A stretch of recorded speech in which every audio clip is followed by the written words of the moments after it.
శ్రీనివాస్ గౌరవతీయుడు గురువులు ప్రొఫెసర్ మురళీ మనోహర్ గారు, ప్రొఫెసర్ తిరుమణి గారు, సమన్న, మిగతా మిత్రులు, వివిధ సంఘాల ప్రతినిధులందరికీ నమస్కారం.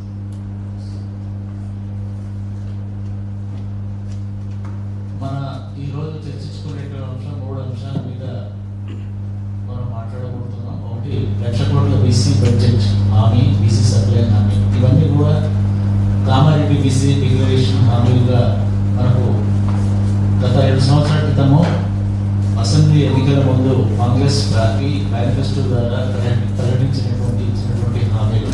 అంటే 2 సంవత్సరాలు గడిచి 3వ సంవత్సరం నడుస్తుంది, అయినా ఇంతవరకు వీటికి ఊసెక్కలేదు.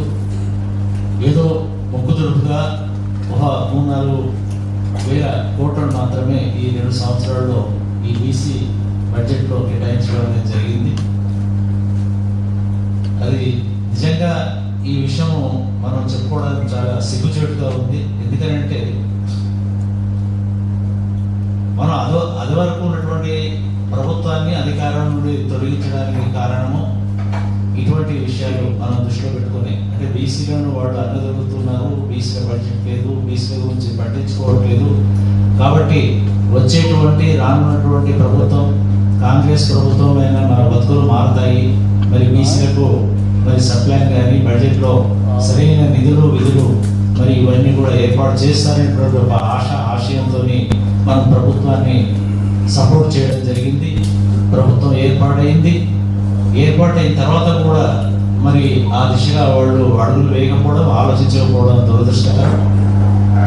అటువంటి వాళ్ళు మనం మరి తప్పకుండా మనం గుర్తించి తప్పకుండా ఈ విషయాన్ని వాళ్లకు అర్థమయ్యేటట్టు మళ్ళొకసారి గుర్తు చేయాల్సినటువంటి అవసరం మన మీద ఉంది. కాబట్టి ఈ సమావేశం ద్వారా మళ్ళీ మన వాణిని మరి ప్రభుత్వానికి ఈ వచ్చినటువంటి ప్రతినిధుల ద్వారా మనం అవసరం ఉంది. కాబట్టి ఇప్పుడు రేపు మాపు జరిగేటువంటి బడ్జెట్ సమావేశాల్లో అయినా తప్పకుండా బీసీ సప్లై ద్వారా మనకు సరిపోను బడ్జెట్ని కేటాయించాల్సిందిగా మనం కోరాలి. దానికి సంబంధించి కార్యాచరణ ప్రణాళిక కూడా వివిధ కార్యక్రమాల ద్వారా తీసుకొని ముందుకు పోవాల్సిన అవసరం ఉంది. ప్రభుత్వానికి ఆ కదలిక ఆలోచన తెలియజేయాల్సినటువంటి అవసరం ఎంతైనా ఉంది. మన సభలు, సమావేశాలు లేదా ఇటువంటి వర్క్షాప్స్ కానీ లేదా నిరసనలు కానీ లేదా నిర్హార దీక్షలు కానీ లేదా ఇంకా మిగతా అనేక కార్యక్రమాల ద్వారా మనం తెలియజేయాల్సిన అవసరం ఉంది. అట్లాగే 42% స్థానిక విద్యా ఉద్యోగ కాంట్రాక్ట్ రంగంలో రిజర్వేషన్ అని చెప్పారు. ఇంతవరకు అతిగతి లేదు. అది కూడా తెలుసుకోవడము ఏంటంటే మభ్యపెట్టి అసెంబ్లీలో ఒక చట్టాన్ని చేయాలి, దాన్ని తీసి కేంద్రానికి పంపడం ఇవన్నీ జరిగినాయి. కానీ తర్వాత తదనంతరం ఏం చేయాలి? అది పార్లమెంట్లో మళ్ళీ దాని గురించి చర్చ అనేది లేవనెత్తాలి. దానికి సంబంధించి కార్యక్రమం తీసుకోవాలి, ముందుకు పోవాలి, ప్రజల్లో చైతన్యం కలిగించాలి. ఆ దిశగా కూడా సభలు, సమావేశాలు అన్నీ ఏర్పాటు చేయాల్సిన అవసరం ఉంది. మళ్ళీ దాని గురించి పోసే ఎత్తట్లేదు. అంటే ఎంతసేపటికి ప్రజాప్రతినిధులు, కొంతమంది విజయవంతులు, మేధావులు, కార్యకర్తలు, సంఘాల వాళ్ళు మళ్ళీ తట్టిలేపి చెప్పి ఈ విధంగా ఉంది అని వాళ్ళకు గుర్తు చేస్తే తప్ప ఏమాత్రం ఆలోచించే పరిస్థితి ఏమి ఈ ప్రభుత్వాల్లో కదలిక ఆ విధంగా కనిపించట్లేదు.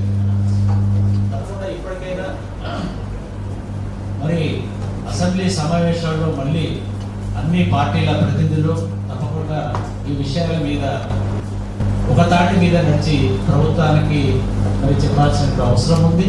అట్లాగే పార్లమెంట్లో కూడా పార్లమెంట్ సమావేశాల్లో మొన్న నేను అంటే చూశాను, విన్నాను. మన గౌరవనీయులు మాజీ పార్లమెంట్ సభ్యులు హనుమంతరావు గారు మొన్న రాహుల్ గాంధీ ఇక్కడ హైదరాబాద్ వచ్చిన సందర్భంలో గుర్తు చేయడం జరిగింది. ఈసారి మరి 42% సంబంధించి పార్లమెంట్లో ప్రైవేటు పెట్టి చర్చించాల్సిందిగా కోరడం అనేది జరిగింది. రాహుల్ గాంధీ దాన్ని అంగీకరించి నేను చేస్తాను అనేటువంటి మాట ఇవ్వడం కూడా ఇచ్చినట్టు మనం చూసాం పేపర్లో కానీ. కాబట్టి ఇప్పటికైనా రాహుల్ గాంధీ ఆయన అంతకుముందు ఏం మాట్లాడాడు, తర్వాత ప్రభుత్వం ఏర్పాటు చేసిన తర్వాత దాని గురించి కనీసం పార్లమెంట్లో మన వాళ్ళంతా ప్రతినిధులు, మన తీర్మానం మల్లన్న ఆధ్వర్యంలో కానీ మిగతా సంఘాలందరూ కూడా ఢిల్లీలో జనరల్ తర్వాత చాలా చాలా సందర్భాల్లో అనేక కార్యక్రమాలు నిర్వహించడం జరిగింది 42% గురించి. అక్కడ ఢిల్లీ కేంద్రంలో ఢిల్లీలో ఉండి ఆ అధిష్టానం నుండి ఆ పార్టీ నుండి రాహుల్ గాంధీ కానీ ప్రియాంక గాంధీ కానీ లేదా సోనియా అంటే పెద్ద బాగాలేదు, లేదా అక్కడ ఏఐసిసి ప్రతినిధులు ఎవరైనా చెప్పుకోదగినటువంటి నాయకులు కనీసం వచ్చి సంఘీభావం చెప్పి మేము ఉన్నాము, మీకు మద్దతుగా మేము సపోర్ట్ చేస్తున్నాము, తప్పకుండా ఇష్యూలు టేకప్ చేస్తాం, ముందు తీసుకెళ్తాం, గట్టిగా పార్లమెంట్లో చర్చిస్తామనేటువంటి ఒక భరోసా, ఒక నమ్మకం అనేది ఈ తెలంగాణ ప్రజలకు కానీ లేదా మొత్తం దేశంలో ఉన్నటువంటి బీసీ ప్రజలని కలిగించకపోతే కాన్స్టిట్యూషన్ పట్టుకొని తిరిగి రాహుల్ గాంధీ గారు లేదా మిగతా అధిష్టానం కానీ చేసే ప్రయోజనం ఏంటి? కాబట్టి ఆ విధంగా మనకి ఇవన్నీ అంటే చూస్తూ ఉంటే వింటూ ఉంటే అంటే అదొక పార్టీకి ఈ పార్టీకి అసలు ఏమైనా తేడా ఉందా? అది ఒకటేనా? లేదా ఈ అగ్రవర్ణ లేదా ఈ అగ్రకులాల నాయకత్వంలో ఏర్పడినటువంటి ప్రాంతీయ పార్టీలు కానీ నేషనల్ పార్టీలు వీళ్ళందరూ ఇదే మనస్తత్వంతో ఉన్నారా? అసలు ఈ అట్టడుగు వర్గాల మీద అసలు వాళ్ళకి ఏమైనా ఆలోచన ఉందా? ఈ దేశం పునర్నిర్మాణంలో కానీ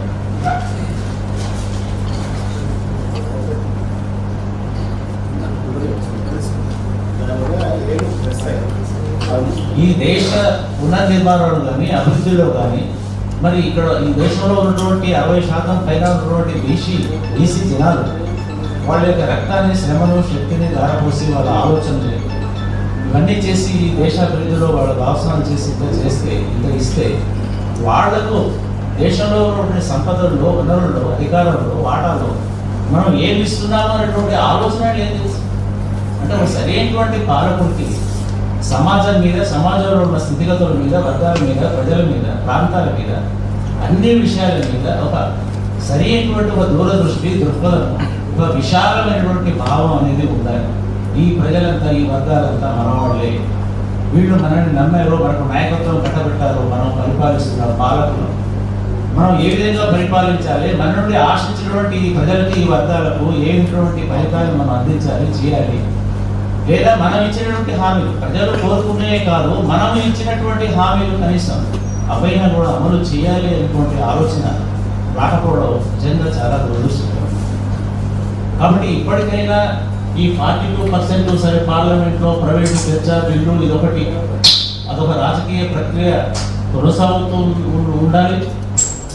అది కాకుండా ఈ 42% ముఖ్యంగా ఏంటంటే మిగతా అవకాశాలు నామినేటెడ్ పదవుల్లో కానీ లేదా మిగతా ప్రైవేట్ రంగాల్లో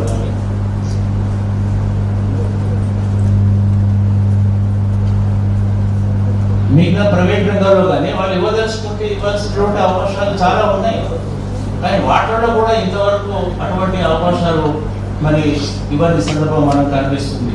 అట్లాగే బీసీ అత్యాచార నిరోధక చట్ట హామీ అది కూడా ఇవన్నీ ఇవ్వడం జరిగింది, ఇంతవరకు ఊసేది దాని గురించి ఊసేలేదు. కాబట్టి ఈ ప్రధానమైనటువంటి 3 అంశాలు మన బీసీ బ్రతుకులకు సంబంధించి లేదా భవిష్యత్తు సంబంధించినటువంటి వాటితో ముడిపడి ఉన్నాయి. కాబట్టి బీసీల కోసము బీసీ బ్రతుకులు మారాలి అని అంటే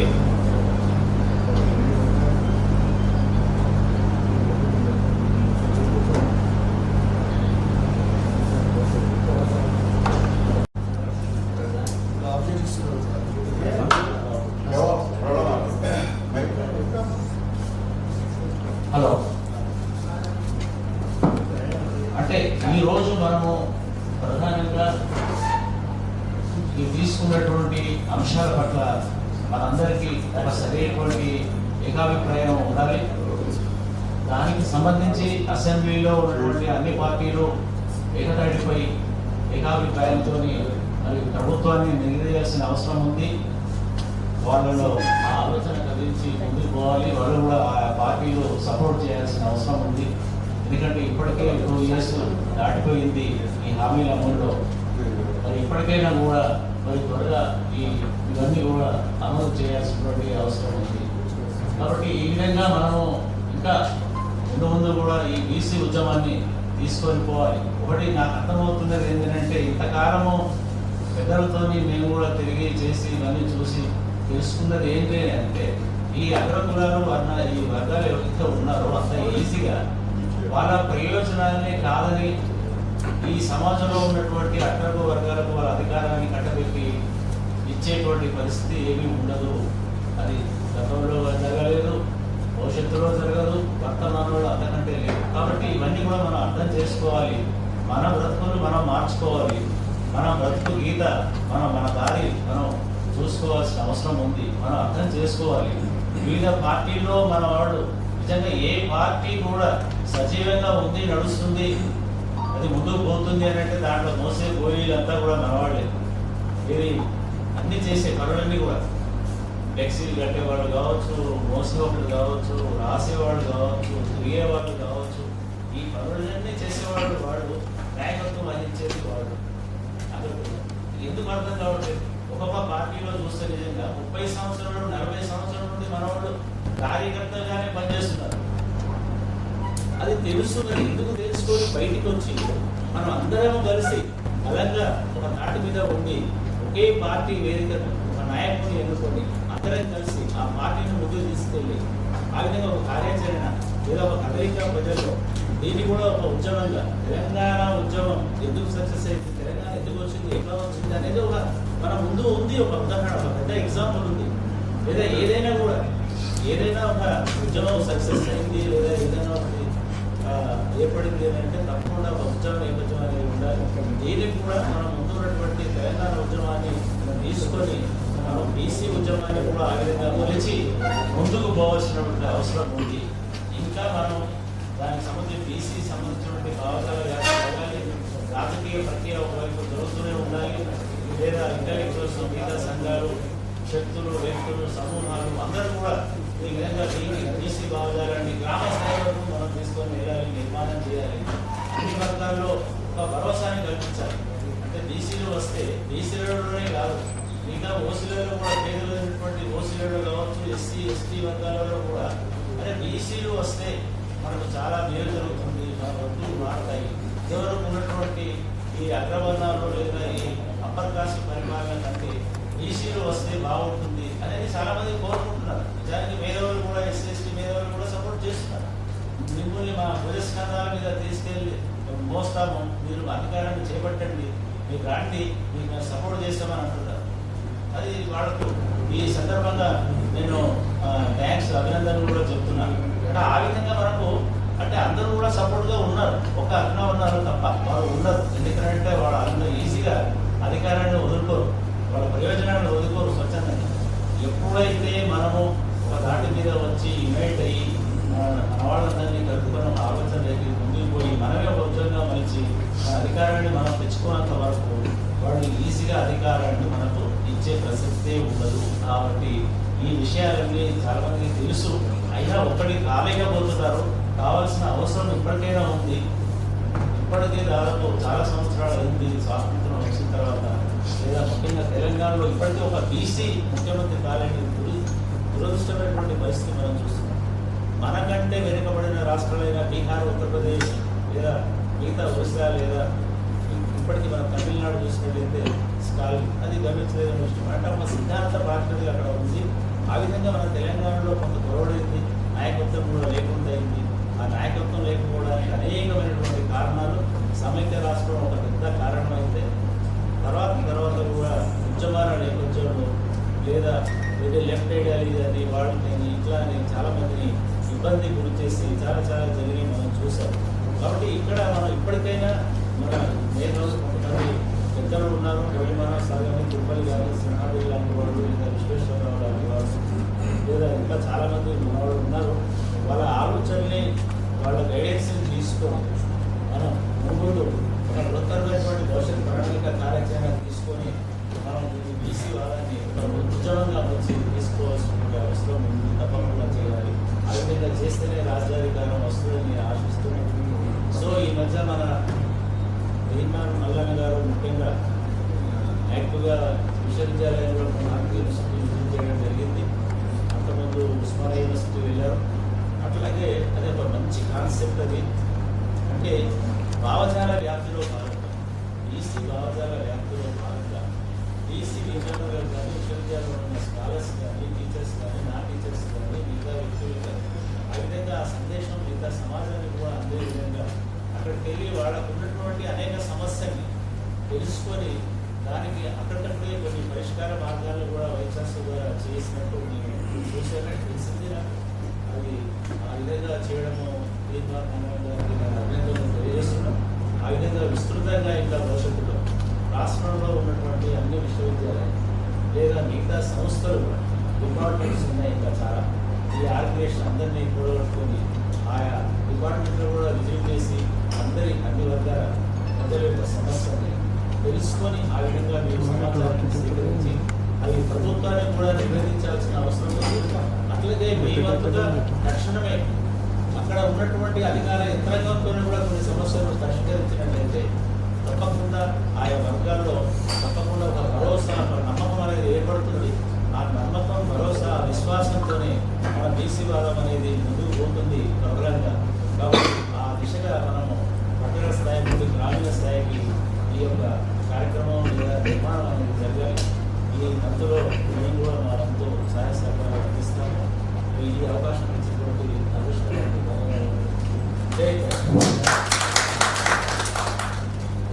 ప్రొఫెసర్ మల్లిమార్ ఇప్పుడు ప్రొఫెసర్ తిరుమల గారిని ప్రశ్నించాలి సార్. అంటే కెమెరాలకు ఈజీ ఉంటుంది సార్, మీకోసం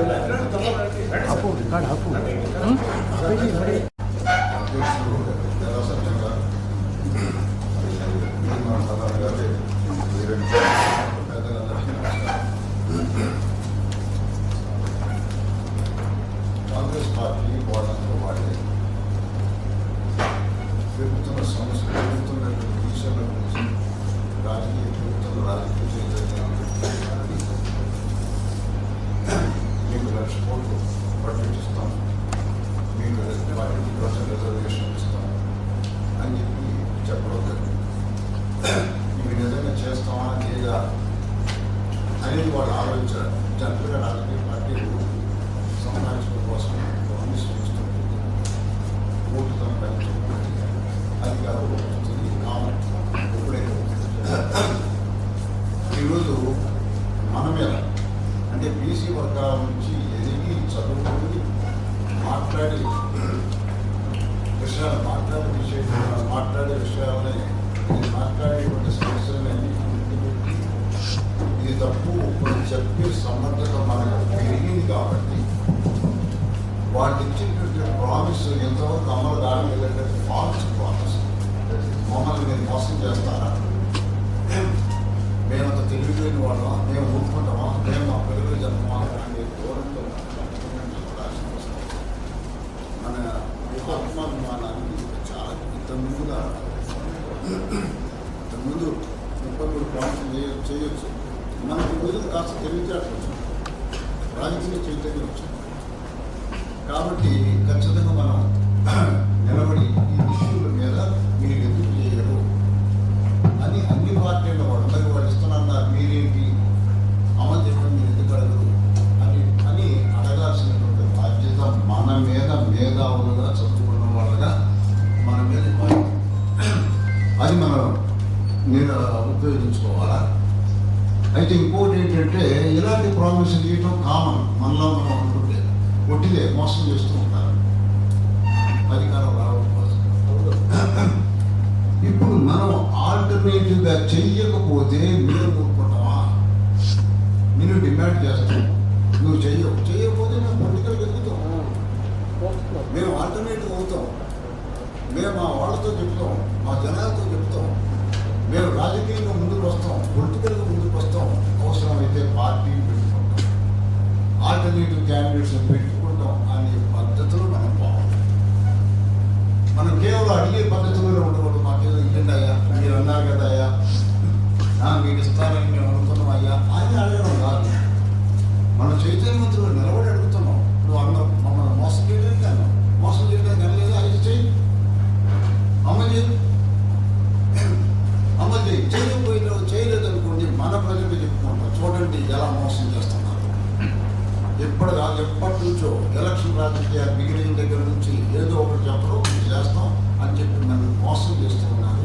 ఈరోజు మనం ఆల్టర్నేటివ్ రాజకీయాలకు రావాలి అని మన జనాన్ని సైమల్టేనియస్గా ఎడ్యుకేట్ చేసుకోవాలి. ఇంకెన్నాడు మనకు ఉందా ఎట్లా ఆల్టర్నేటివ్ తయారవ్వాలి అనేది మనం చెప్తూ ఉన్నాం. ఈ మధ్యన బెదిరియటం, అదిరియటం, కొట్టడం ఇలాంటివి కూడా జరుగుతున్నాయి. ఇంతకంటే ఎక్కువ, ఇంతకుముందు కంటే ఎక్కువ. కాబట్టి అది కూడా మనకి ఆత్మాభిమానానికి చాలా నన్ను కొడతారా, నన్ను తిడతారా, నన్ను వెలివేస్తారా. కాబట్టి ఇన్ని రోజుల తర్వాత స్వాతంత్రం వచ్చినటువంటి 7 డికేడ్స్ తర్వాత మనందరం మనం నిలబడి మనం ఖచ్చితంగా రాజకీయంగా ఛాలెంజ్ చేసిన విషయం. అది భయం. కొద్దిగా పాపులేషన్ లెక్క చూసి అది వీళ్ళు ఉన్నారులే, వీళ్ళ ఓటు కోసం ఏదో చేస్తామని చెప్తున్నారే, ఇక నడవదు అనే భయం రాజకీయ పార్టీలకు రావాలి. బాగా రాజకీయ చైతన్యం నుంచి మేము నిలబడతాం అనేటువంటి దాన్ని తీసుకురావడం కోసం మీరు ఇంకా మా మీద అట్రాసిటీ చేస్తూ కూడుకుంటామా అనే పద్ధతిలో మనం ఎవరి మీద జరిగినా వెంటనే మనం అలర్ట్ అయిపోవాలి. అలర్ట్ అయ్యి మన వాళ్ళని మనం ఆర్గనైజ్ చేయాలి, రాజకీయంగా చేసుకొచ్చుకోవాలి. ఇది ఒకటి. ఇంకోటి ఏంటంటే చాలా మంది రాజకీయంగా ఎదుగుతూ ఉన్నారు. ఒక్కొక్కళ్ళ గ్రూపు ఒక్కొక్క పార్టీ పెట్టుకుని డెమోక్రసీ సాయం గ్రూపులు వస్తుంటాయి, పార్టీలు వస్తుంటాయి. ఎలక్టోరల్ పాలిటిక్స్ వచ్చి కానీ ఉండవు, ఏదో ఒకటో తెలుస్తుంటే నిలబడుతూ ఉంటాయి. కాబట్టి నేను అనుకుంటున్నాను ఏంటంటే మేధావులు బాగా ఉంటారు. రాజకీయ నాయకుల కంటే పీసులో మేధావులు ఎక్కువ. ఈ మేధావులందరూ అన్ని గ్రూపులను ఒక చోటు చేసుకురావాల్సిన అవసరం ఉంది. విడివిడిగా విడిపోవాలి. మనకి అందరూ కామన్ డిమాండ్ ఇది. మొట్టమొదటి వాళ్ళు చెప్పిన డిమాండ్ మొదలెడతాం. కానీ అల్టిమేట్గా రాజకీయ అధికారం అనేటువంటిది మనకు ప్రధానమైన డిమాండ్. దానికోసం మనలో మనం కొట్లాడుకోవద్దు, మనలో మనం విడిపోవద్దు.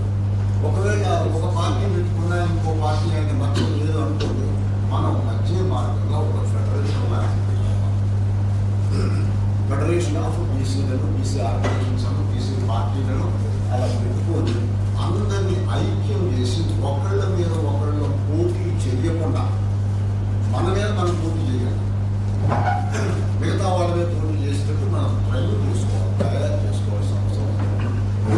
గమనించండి, ఈ మధ్య ఎలక్షన్ రిజల్ట్స్ పంచాయతీలో కానీ మున్సిపాలిటీలో కానీ తప్పకుండా మనకు కావాల్సిన ప్రపోజల్ బీసీ గెలిచారు.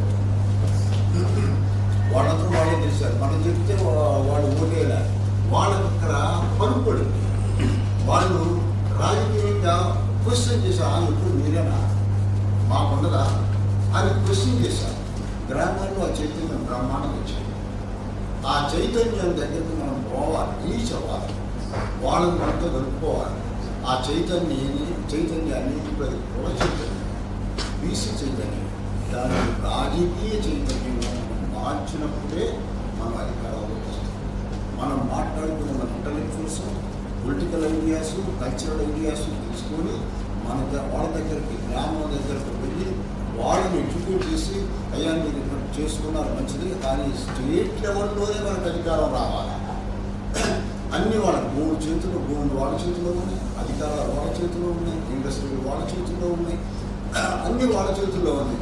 అది ప్రజల చేతుల్లో రమ్మని మీ దగ్గరే కాదు అందరికీ అని చెప్పేసి మనం అడిగి మనం వాళ్ళని ప్రశ్నించేంత వరకు మనం ఎదగాల్సిన అవసరం ఉంది.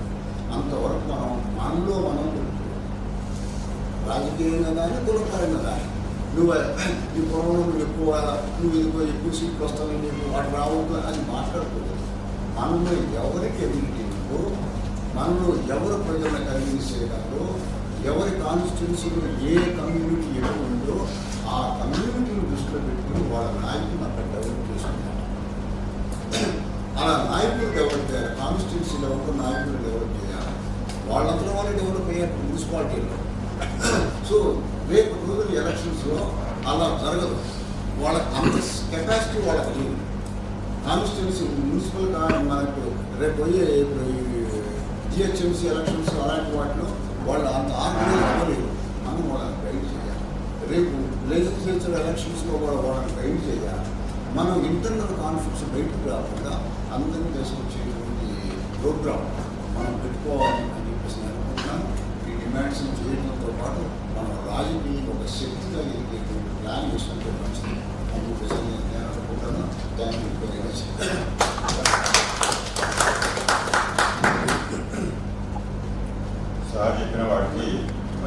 కూడా చాలా డెవలప్మెంట్స్ అవుతున్నాయి.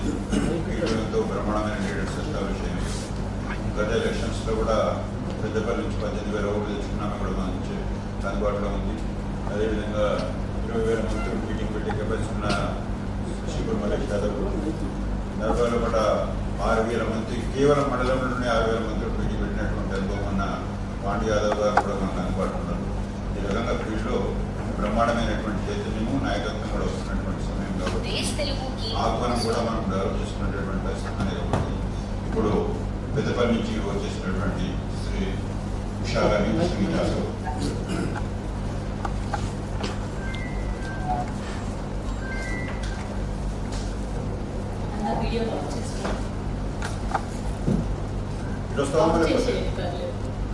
వీడియో కంటే ఇంపార్టెంట్ నేను ఏం చెప్పాలనుకున్నానో అది ఇంపార్టెంట్. Thank you. ఎందుకు ఆఫ్ చేయమన్నానంటే నాకు జరిగినటువంటి ఇన్సిడెంట్స్ చెప్పాలి కొన్ని అని చెప్పేసి ఆఫ్ చేయమని. నా పేరు దాసరి ఉషా.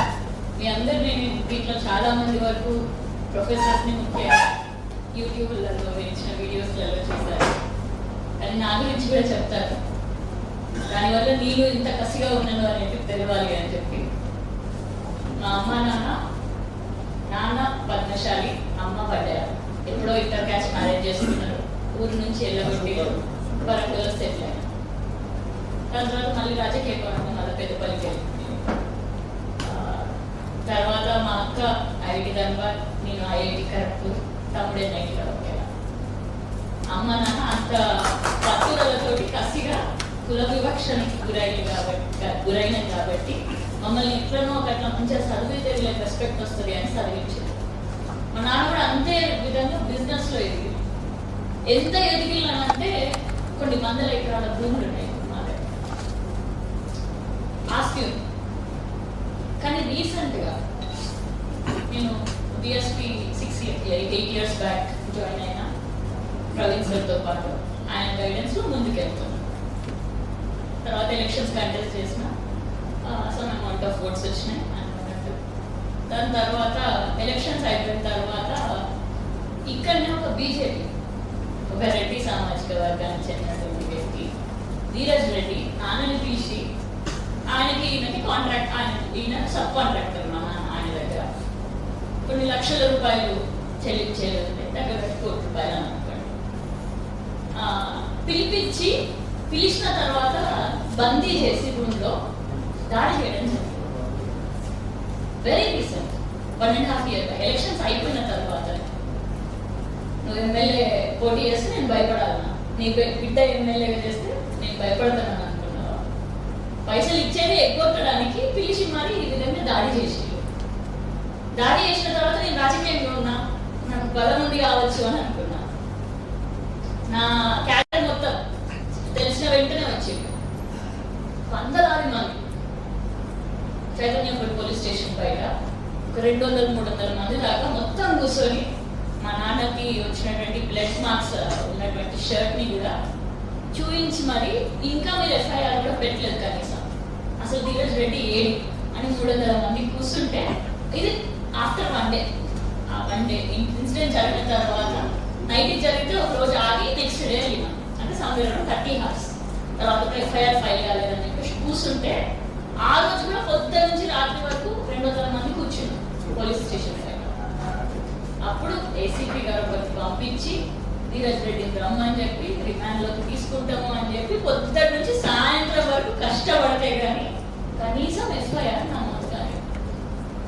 సో ఇట్లా అవుతుంది కదా అని చెప్పి నెక్స్ట్ డే సరే ఎఫ్ఐఆర్ రిమాండ్లోకి తీసుకుంటారు కదా అని అనుకున్నాం. రిమాండ్లోకి మళ్ళీ బెయిల్, అదే ఇన్స్టెంట్ రిమాండ్లోకి తీసుకున్నారు, బెయిల్ ఇన్స్టెంట్ బయటకు వచ్చేసి స్టేషన్ జ్యుడిషియల్ బెయిల్ అక్కడనే జ్యుడిషియల్ దగ్గరనే బెయిల్ వచ్చింది. దాని తర్వాత నేను మై హస్బెండ్ అతను మున్నూరు కాపు సామాజిక వర్గానికి చెందినటువంటి. సో నేను already Mahesh Bhagwat sir ADGP గారిని నేను కలిసిన, కొంచెం పరిచయం ఉంది. సార్కి ఫోన్ చేసి ఇమీడియట్గా అపాయింట్మెంట్ తీసుకుంటే నెక్స్ట్ డే కలవమన్నారు. ఆయన దగ్గరికి వెళ్ళి పిటిషన్ పెట్టుకొని అక్కడ రికమెండేషన్ రాయించిన. ఏమంటే రికమెండేషన్ అంటే ఓపెన్ ఏం లేదు, ఇన్వెస్టిగేషన్ ప్రాపర్గా చేయమని చెప్పేసి ఒక 2 అక్షరాలు 3 అక్షరాలు రాసింది అంతే. అది తీసుకొని కమిషనర్ గారి దగ్గరికి వచ్చారు, రాచకొండ కమిషనర్ సుధీర్ బాబు గారు. ఇప్పటికి కూడా ఆయన దగ్గరికి పోతే 10 నిమిషాలు కూర్చోబెట్టిండు.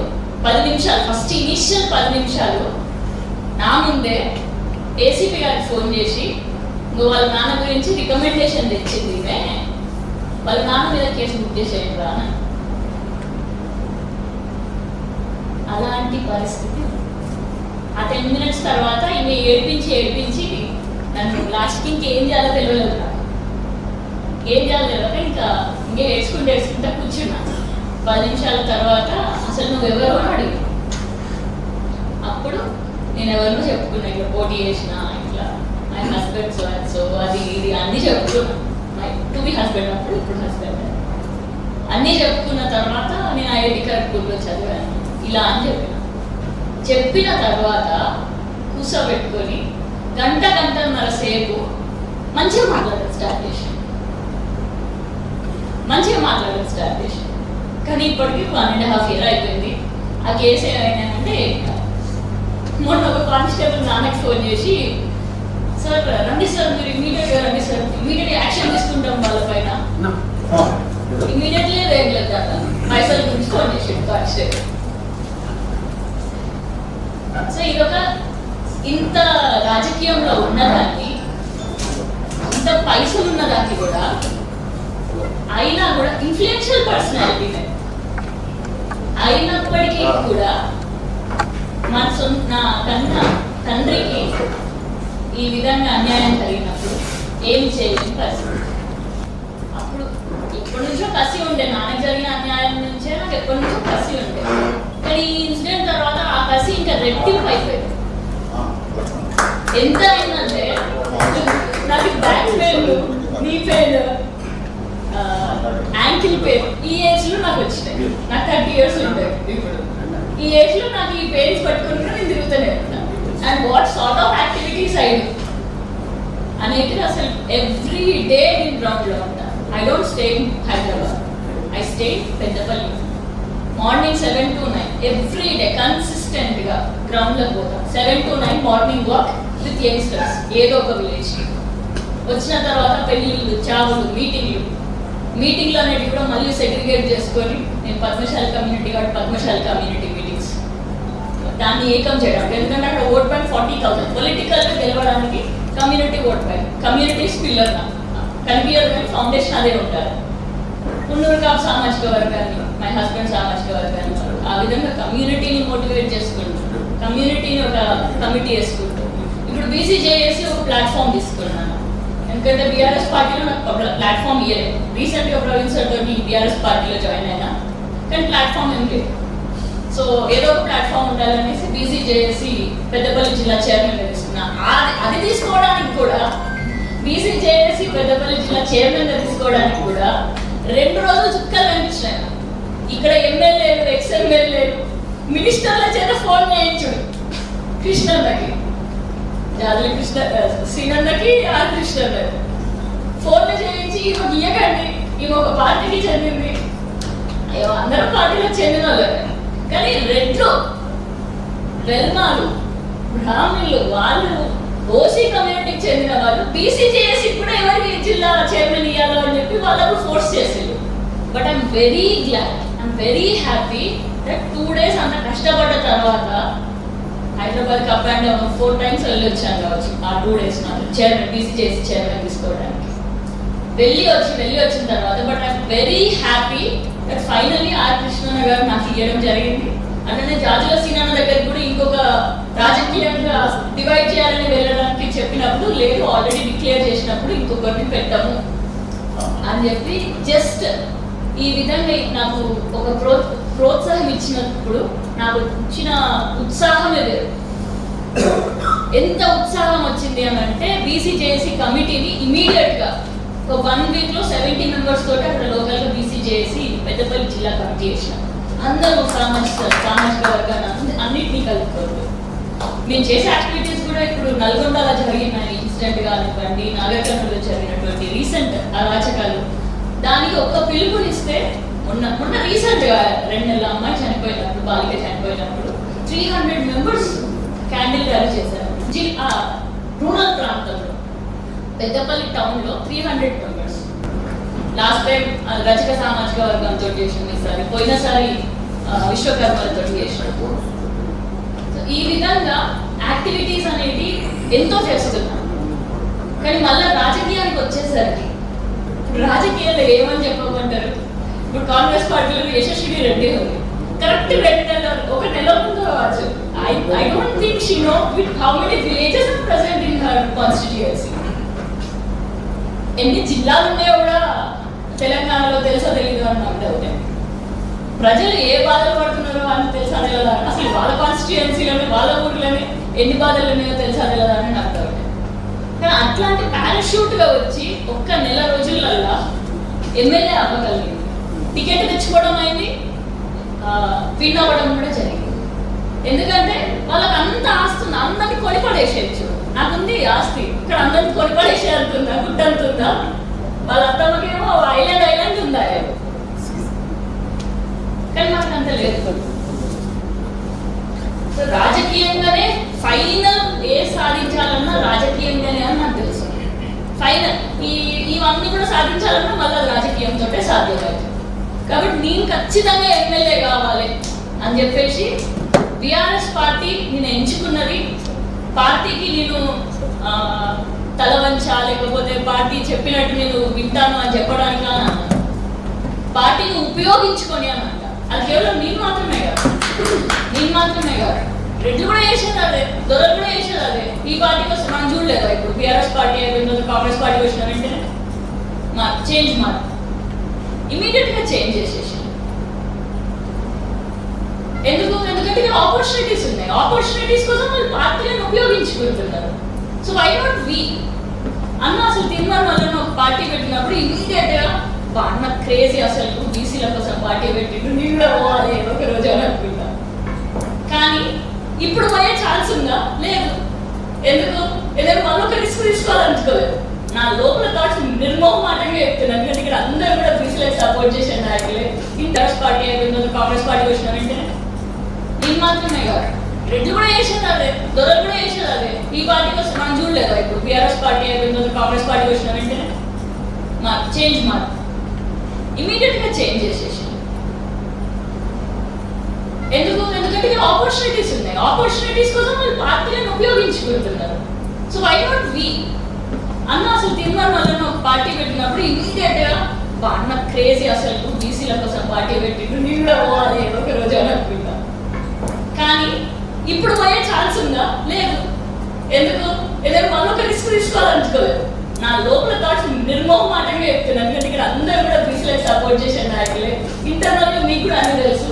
నేను కూడా కల్మషం లేకుండా మాట్లాడదాం అనుకుంటున్నాను. నేనే మాట్లాడకపోతే ఇంక పెద్ద పెద్ద నాయకులు ఏమి మాట్లాడుతున్నారు? 30 సంవత్సరాలు ఉన్న నేనే కల్మషం లేకుండా మాట్లాడకపోతే రాజకీయంగా 6-7 సంవత్సరాలు అంటే చిన్న పాపనే నేను రాజకీయంగా చెప్పాలంటే. అందుకని ఇంత కల్మషంగా కుల్లాగా చెప్తున్నాను. కానీ మళ్ళీ ఒక రిస్క్ తీసుకొని చేయాలని లేదు. నాకు రియాలిటీలో ఉండి డెసిషన్ తీసుకోవాలని. సో ఆ రియాలిటీలో ఇప్పుడున్న పరిస్థితుల్లో ఎస్ ఐ ఫెల్ట్ బీఆర్ఎస్ ఆపోజిషన్లో ఉంది కాబట్టి నేను ఈ పార్టీలో ఉంటే నాకు ప్రవీణ్ సార్ ఉన్నాడు, టికెట్ ఇప్పించడానికి ఒక తోడు నీడ, ఒక బలమైన రాష్ట్ర నాయకత్వం. ఇది నా పరంగా ఆలోచిస్తే, అక్కడ పెద్దపల్లి పరంగా ఆలోచిస్తే దాసరి మనోహర్ రెడ్డి గారు, ఆయన ఆల్రెడీ 75+, మళ్ళీ వచ్చే తరం కూడా కష్టమే అని అనిపించింది. సో నేను కొట్టే అవకాశం ఎక్కువ ఉంది, టికెట్ తెచ్చుకునే అవకాశం ఎక్కువ ఉంది అని అనిపించి ఆ విధంగా నేను బీఆర్ఎస్ని ఉపయోగించుకొని ఖచ్చితంగా ఎమ్మెల్యే కావాలని అనుకుంటున్నాను. సో దీస్ ఆర్ మై ఓపెన్గా నేను చెప్తున్నాను sir. Everything I put everything as open book.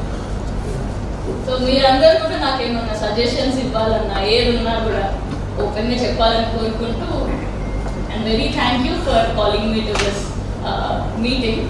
ఇంకా మీరందరూ కూడా మాకు ఓపెన్గా సహాయం చేయడానికి, ఓపెన్గా మీటింగ్స్, ఓపెన్ ఇట్లా వీడియోస్ పరంగా కాకుండా క్లోజ్ మీటింగ్స్ కూడా కొన్ని పెట్టాలి అని చెప్పేసి నేను మనస్ఫూర్తిగా కోరుకుంటున్నాను. So that you can suggest openly.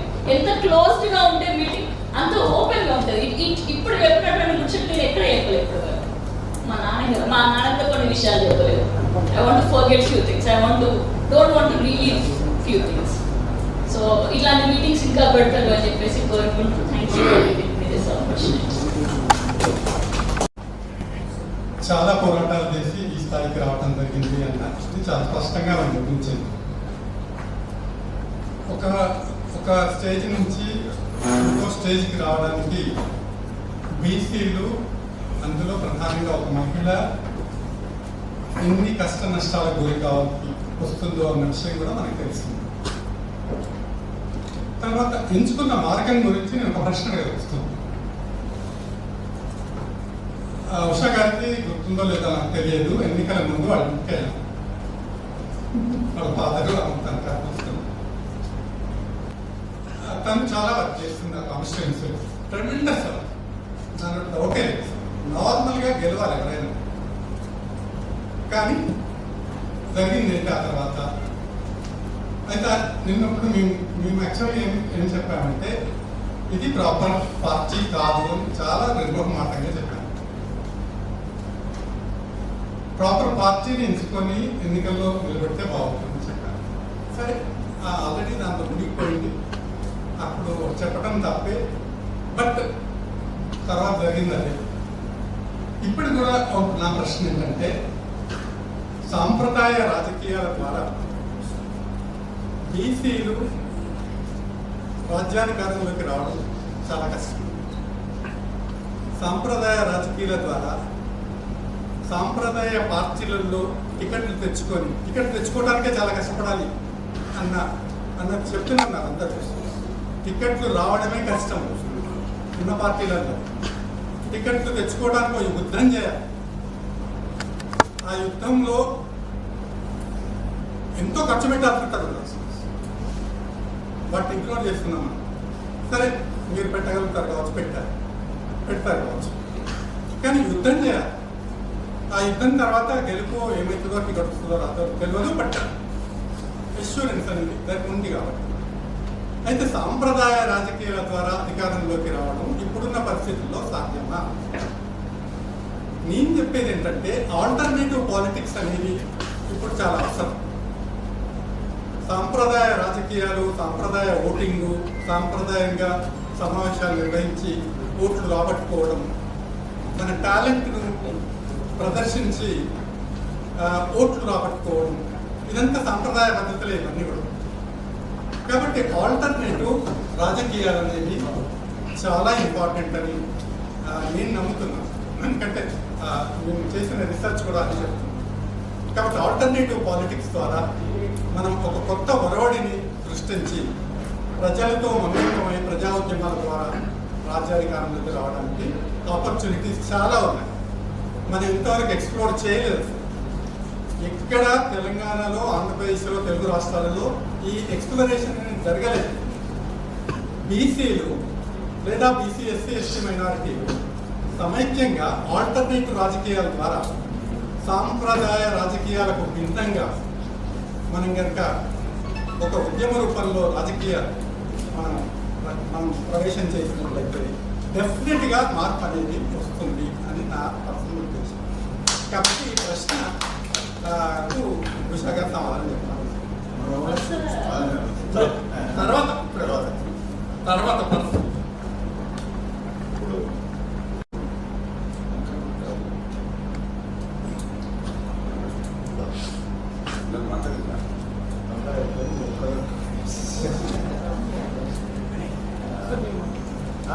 మాట్లాడు.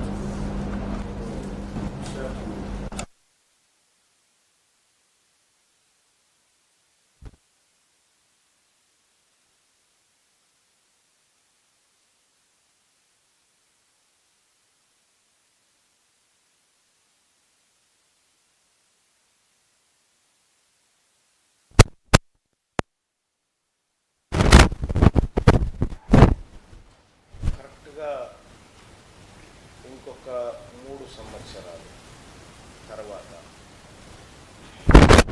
బీఆర్ఎస్ పార్టీ ఉండదు.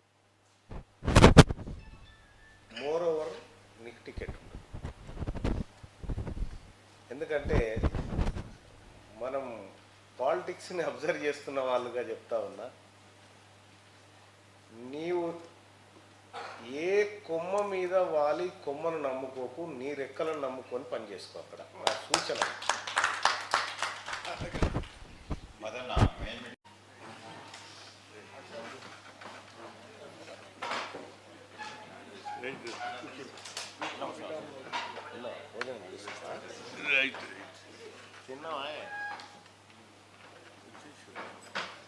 కామారెడ్డి ఈ మైక్ల సంగతి కామారెడ్డి బీసీ డిక్లరేషన్ పై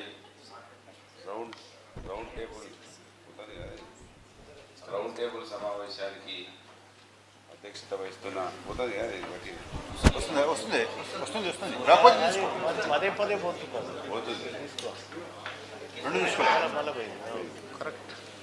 అధ్యక్షత వహిస్తున్న పెద్దలు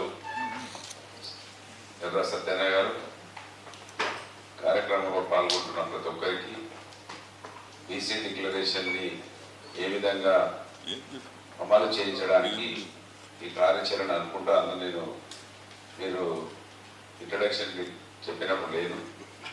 సో దానికోసం బీసీ సంఘాల నుంచి ఏ కార్యాచరణ తీసుకున్నా దాంట్లో భాగస్వామ్యం అయి దాన్ని ముందుకు తీసుకెళ్ళడానికి నా వంతు పాత్ర కొనసాగిస్తా అని సత్యన్న కానీ ఇంకా ఇతర బీసీ సంఘాలందరికీ కూడా నా మద్దతును ప్రకటిస్తూ, మరి ఏదేమైనప్పటికీ మంచి వాతావరణంలో మళ్ళీ వెనుకకు పోయినట్టుగా మన ఉద్యమం కనబడతా ఉంది కదా.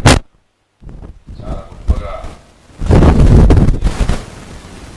అంటా ఉన్నాం కనుక ఆ చల్లబడకుండా ఎక్కువగా బీసీ సంఘాల ఆధ్వర్యంలో ఉద్యమాలు ముందుకు నడిపించాల్సిన అవసరం ఉన్నదని గుర్తు చేస్తూ, అట్టి కార్యాచరణలో మీరు ఉన్నారని కూడా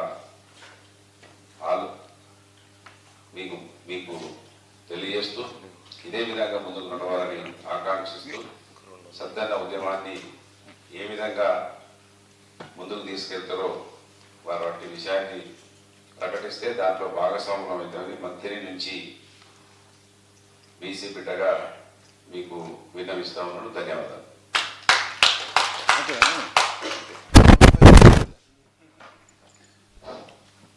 ఇప్పుడు ఈ సబ్జెక్టును శాసన వ్యవస్థలో తీసుకోవాల్సినటువంటి బాధ్యత ప్రధానంగా ఉన్నటువంటి తీన్మార్ మల్లన్న గారిని ఆల్రెడీ మేము ఇంట్రడక్షన్లో చెప్పాము. మేము కామారెడ్డి డిక్లరేషన్ యాజ్ ఇట్ ఈస్గా అమలు చేయడానికి కొరకు ఇప్పుడున్నటువంటి రాజకీయ బీసీ వ్యవస్థ ఏ రకమైనటువంటి కార్యాచరణ తీసుకుంటుంది అనేటటువంటిది ఈ శాసనసభ సమావేశాల్లో కూడా ఒక ఫైనల్ క్లైమాక్స్ రావాలి. ఎందుకంటే 2.5 థర్డ్ ఫైనాన్షియల్ ఇయర్ ఇది. 1,00,000 కోట్ల బడ్జెట్ ఉన్నారు, 3-4 వేల కోట్లు కూడా ఖర్చు కాలేదు. అదేవిధంగా 42% reservation system local body elections తోటి ముందుకోవడం ద్వారా దాన్ని డిసప్పేర్ చేసే ప్రయత్నము, అదేవిధంగా బీసీ అట్రాసిటీ యాక్ట్, ఎందుకంటే ఇది చాలా కాలం నుంచి వెలుగు నోచుకున్నటువంటి సబ్జెక్ట్ ఇది. ఎందుకంటే ఈ కొన్ని అందరము బీసీలో కాబట్టి క్లియర్గా చెప్పుకుందాం. ఇప్పుడు SC/ST అట్రాసిటీ యాక్ట్ ఏదైతుందో అది 90% బీసీల మీద అమలవుతుంది. ఈ బీసీ అట్రాసిటీ యాక్ట్ వస్తే ఆటోమేటిక్గా దాని ప్రభావం మన మీదకి పోతుంది. కాబట్టి దీనికి ప్రాణప్రతిష్ఠ చేయడానికి కొరకు కుమ్మెర ఘటన, అదేవిధంగా మహబూబ్నగర్ ముద్రాస్ సంఘటన కొరకు వచ్చింది. ఈ మూడింటి మీద ఈ అసెంబ్లీలో క్లియర్ ప్రభావం చూపటాలనేటువంటి ఉద్దేశంతో మీటింగ్ ఏర్పాటు చేసినాము. ఇప్పుడు మల్లన్న గారి కోసం ఈ చేస్తాము. గౌరవ కార్యక్రమ అధ్యక్షులు, అలాగే ఈ వేదికలో నాతో పాటు ఉన్నటువంటి మిత్రులందరికీ నమస్కారం. ఇక్కడ 3 అంశాలను 1,00,000 కోట్ల బడ్జెట్ హామీ, 42% రిజర్వేషన్, బీసీ అత్యాచార నిరోధక చట్టాన్ని, ఈ 3 అంశాలపైన శాసన మండలి సభ్యుడిగా ఈ కార్యాచరణ చట్టసభలో ముందుకు పోయేటువంటి బాధ్యత మా పైన ఉందని గౌరవ పెద్దలు ఎర్ర సత్యనారాయణ గారు గుర్తు చేసినారు. అధ్యక్షుల వారు ఆ బాధ్యతను స్వీకరిస్తా ఉన్నాం. రెండో అంశం ఏంటంటే, సరే మనం తీసుకుపోతాం, బట్ ఎంతవరకు ఇంట్రెస్ట్ ఉంది గవర్నమెంట్కి, అసలు పరిష్కారం ఎక్కడుంది? మనం మాట్లాడడము, మనం ప్రతిసారి చెప్పడము, దాన్ని ప్రభుత్వం దాటవేయడం, ఇది నిత్య ధోరణం. మరి పరిష్కారం ఏంటి దానికి? సరే, మీరు అప్పగించినటువంటి పనిని, ఈ సమావేశం అప్పగించేటువంటి పనిని దిగ్విజయంగా చట్టసభలో పూర్తి చేస్తా, అంటే వాయిస్ రూపంలో. కానీ పరిష్కారం ఎక్కడ ఉంది? నేను నా కార్ డిక్కీలో మన హనుమంత్ అన్న పుస్తకం ఉంటుంది, ఒకటి కంబాలపల్లి కృష్ణ రాసినటువంటి పుస్తకం నా కార్ డిక్కీలో ఉంటుంది. అది అప్పుడోసారి ఆ కమ్మ తీసి చూస్తూ ఉంటా, ఈ టైంకి ఏం చేసిందని. ఆయన పడ్డటువంటి కష్టం, అసలు ఈయన సీఎం ఎందుకు కాలేకపోయింది అనేటువంటి తపనతోటి ఆ పుస్తకం చదువుతా ఉన్నాయి. లాస్ట్ కొన్ని పేజీలు ఉన్నాయి. అప్పుడు మా హనుమంత్ అన్న కానీ ఇంకే బీసీ నాయకుడైనా సరే, సీఎం ఆ పార్టీలో గాడనేది స్పష్టత వచ్చేసింది. ఎందుకంటే ఆ పార్టీలో మనోళ్ళ పాత్ర కట్టప్ప పాత్రనే అయిపోయింది తప్ప కానీ బాహుబలి పాత్రలోకి రాలేకపోయింది. పోనీ ఇంకేదైనా పార్టీల సాధ్యమా? అంటే మెట్లకు వస్తుందా, లేకపోతే ఇక్కడి నుంచి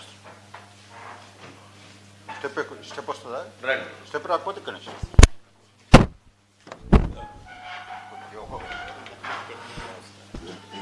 ఒక్కొక్క స్టెప్.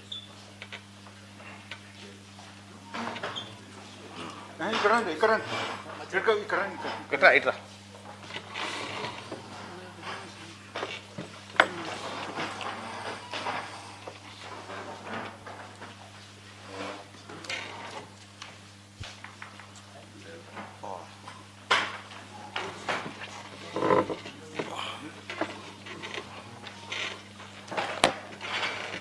దేంట్లోనైనా సాధ్యమా అనేటువంటి అంశాన్ని పరిశీలించినప్పుడు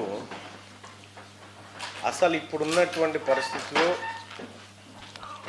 ఎక్కడ కూడా అది ఆయా పార్టీల నుంచి సాధ్యం కాదనేటువంటి స్పష్టత ఇప్పటికే చాలామంది మేధావులు వెలుగుచ్చినటువంటి ఆలోచన. సో ఆ విషయంలో కొంత క్లారిటీ ఉంది. ప్రొఫెసర్ తిరుమల సార్ అన్నట్టుగా నీవు వాళ్ళతో సమానమైనటువంటి రాజకీయాలు ప్రారంభించనంత కాలం అడక్క తినుడే ఉంటుంది. కార్యక్రమం అడక్క తినడమే. అడక్క తినేటువంటి కార్యక్రమాలు ఉన్నన్ని రోజులు ఈ జాతులకు వచ్చేది లేదు, పోయేది లేదు. కాబట్టి తెలంగాణ రాష్ట్రంలో ఉన్నటువంటి బీసీలు అడక్క తినే రాజకీయాల కంటే బెదిరింపు రాజకీయాలు మొదలుపెట్టినప్పుడు, లేదా బార్గెనింగ్ చేసేటువంటి స్థితికి వచ్చినప్పుడు ఇందులో పూర్తి స్థాయిలో కాకుండా కొంతనన్నా అమలవుతుంది. ఆ పరిస్థితి ఇప్పుడున్నటువంటి రాజకీయ వాతావరణంలో ఉందా? మూలం ఎక్కడ? ఇవన్నీ సాధించడానికి మూలం ఎక్కడుంది అని అంటే రాజకీయపరమైనటువంటి బెదిరింపులు పోతే తప్ప ఈ పార్టీలు అవి చేయవు. ఇదే ఈడబ్ల్యూఎస్ కోటా గురించి నేను ముఖ్యమంత్రి గారిని ఒక 3 సార్లు కలిసి రిప్రజెంటేషన్ ఇచ్చిన. ఏమని? అయ్యా ముఖ్యమంత్రి గారు, తెలంగాణ రాష్ట్రంలో ఏ కమిటీ రిపోర్ట్ లేకుండా, ఎవరి సూచన లేకుండా ఈడబ్ల్యూఎస్ రిజర్వేషన్ 10కు 10 అమలు చేస్తూ ఉన్నారు. అక్కడ చట్టం 103rd అమెండ్మెంట్లో అప్ టు 10% అన్నారు, కానీ తప్పకుండా 10% ఇంప్లిమెంట్ చేయాలని చెప్పలేదు. ఈ అంశాన్ని ముఖ్యమంత్రి గారి దృష్టికి తీసుకుపోయి ఇది జనరల్ కోటాలో ఉన్నటువంటి 50%లోంచి 10% వాళ్ళకు పోతే మా కాంపిటీషన్ తగ్గిపోతూ ఉంది, మేము పోరాడేటువంటి శక్తి తగ్గిపోతూ ఉంది, స్పేస్ తగ్గిపోతూ ఉంది అని చెప్తే ముఖ్యమంత్రి గారు ఒకే ఒక్క మాట అన్నాడు, ఇది ఏందో మరి ఇది నాకు అంత అవగాహన లేదని అన్నాడు, ఒక్కటే మాట. కానీ అతనికి తెలుసు ఈ విషయం, అతనికి తెలుసు. ఆ తర్వాత ఇదే అంశం పైన నేను సెక్రటేరియట్ బయట ఉన్న మీడియా సమావేశంలోకి వచ్చి మీడియాతో మాట్లాడితే మీడియా సమావేశం అయిపోయి నేను ఈడబ్ల్యూఎస్ గురించి చెప్తే మీడియా ప్రతినిధులు ఆడొక 9 నుంచి 10 మంది బీసీ మీడియా ప్రతినిధులు ఉన్నారు. వాళ్ళు ప్రెస్ మీట్ అంతా అయిపోయిన తర్వాత ఈ ఈడబ్ల్యూఎస్ అంటే ఏందన్నా అని అడుగుతున్నాను. సరే, తెలిసినోడు తెలవనట్టు యాక్టింగ్ చేస్తున్నాడు, తెలుసుకోవాల్సినోడు ఇదేందో తెలియక తిరుగుతూ ఉన్నాడు. ఎక్కడ కూడా చిన్న అలజడి లేకుండా 10కి 10% ఈడబ్ల్యూఎస్ రిజర్వేషన్ ఇంప్లిమెంట్ అవుతా ఉంది. నీవు కామారెడ్డి డిక్లరేషన్లో మాకు ఇస్తాన్నది ఇవ్వకపోగా దుర్మార్గంగా అమలవుతున్నటువంటి ఈడబ్ల్యూఎస్ను కొనసాగిస్తా ఉన్నావు చూడు. గతంలో ఉన్నటువంటి ప్రభుత్వం మా పైన బండ ఎత్తితే ఆ బండ పైన ఇంకొక బండ పెట్టావు నువ్వు, గంతే. కానీ లాభం ఏం లేదు. సో అటు ఈడబ్ల్యూఎస్ పరిష్కారం కావాలన్నా రేపు ఈ ప్రభుత్వం పోయి సపోజ్ ఇంకో కేసీఆరే వచ్చింది అనుకుందాం, ఈ ఈడబ్ల్యూఎస్ ఇచ్చిన పుణ్యాత్ముడు ఆయనే. ఇక్కడ బీసీల రిజర్వేషన్ను 27 నుంచి 23 తీసుకొచ్చిన మహనీయుడు ఆయనే. కాబట్టి ఆయన ద్వారా లాభం జరుగుతుంది అనేటువంటి నమ్మకం లేదు, ఆ క్లారిటీ మనకుంది. మరి భారతీయ జనతా పార్టీ ఈ 42% రిజర్వేషన్ విషయంలో ఇక్కడ శాసనసభలో ఇచ్చిన మద్దతు, శాసన మండలిలో ఇచ్చిన మద్దతు పార్లమెంటు దాకా ఎందుకు కొనసాగించదు? పార్లమెంటు దాకా అది కొనసాగించదు. కారణం ఏంది అంటే ఈ ముగ్గురికి ఈ అంశాల పట్ల చిత్తశుద్ధి లేదు. ఇక్కడ ఈ 42% రిజర్వేషన్ కానీ 1,00,000 కోట్ల బడ్జెట్ విషయం కానీ మీరు మొన్ననే చూసి ఉంటారు. శాసన మండలిలో వెనుకబడిన తరగతుల సంక్షేమ శాఖ మంత్రి పొన్నం ప్రభాకర్ గారికి నేను ఒక ప్రశ్న అడిగిన. ప్రతి ఏడాది కామారెడ్డి డిక్లరేషన్ ప్రకారం ప్రతి ఏడాది 20,000 కోట్ల రూపాయల బడ్జెట్ను బీసీలకు పెడతామని చెప్పారు కదా, మొదటి ఏడాది పెట్టిన బడ్జెట్ ఎంత, చేసిన ఖర్చు ఎంత, మిగిల్చిన నిధులు ఎంత, రెండో ఏడాది ఎంత పెట్టిరు అని చెప్పి తెలిస్తే మొన్నటికి మొన్న వచ్చినటువంటి బడ్జెట్ లెక్కలు చూసినాం. మీ అందరికి తెలుసు ఏం జరిగిందో. 20,000 కోట్లు అని చెప్పి 11,490 కోట్ల రూపాయలు పెట్టి కేవలం 2,500 కోట్లు ఖర్చు చేసి అయిపోయింది. దాదాపు 9,000 కోట్ల రూపాయలు కేవలం కాగితాలకే కథమైపోయి కాగితాలలోనే చూపించారు. 20,000 కోట్లు ఎక్కడ, 2,000 కోట్లు ఎక్కడ? అప్పుడు నేను మంత్రి గారిని లేచి అడిగితే మంత్రి గారు కన్నీళ్లు తప్ప ఇంకేం లేదు. ఇంకా ఆయన దగ్గర కన్నీళ్లు పెట్టడం తప్ప ఇంకేమీ లేవు, నా చేతిలో ఏమీ లేదు, అంత ఆయన చేసుకున్న కథ ఇది అని చెప్తాడు ఆయన. అంటే ఆయనకు తెలుసు వీళ్ళకి బడ్జెట్ పెట్టొద్దు అని. మరి సమస్య ఎక్కడుందనేటువంటిది ఈ సభ గుర్తించాలని కోరుతా ఉన్నా. ఈ అన్ని సమస్యలకు జిందా తెలిసి మాకు కావాలి. సర్వరోగ నివారణి మందు ఒకటి కావాలి. ఆ మందు రాజకీయంగా బెదిరింపులకు దిగేటువంటి శక్తివంతమైన మందు అయితేనే ఈ సమస్యలకు పరిష్కారం, లేకపోతే లాభం లేదు.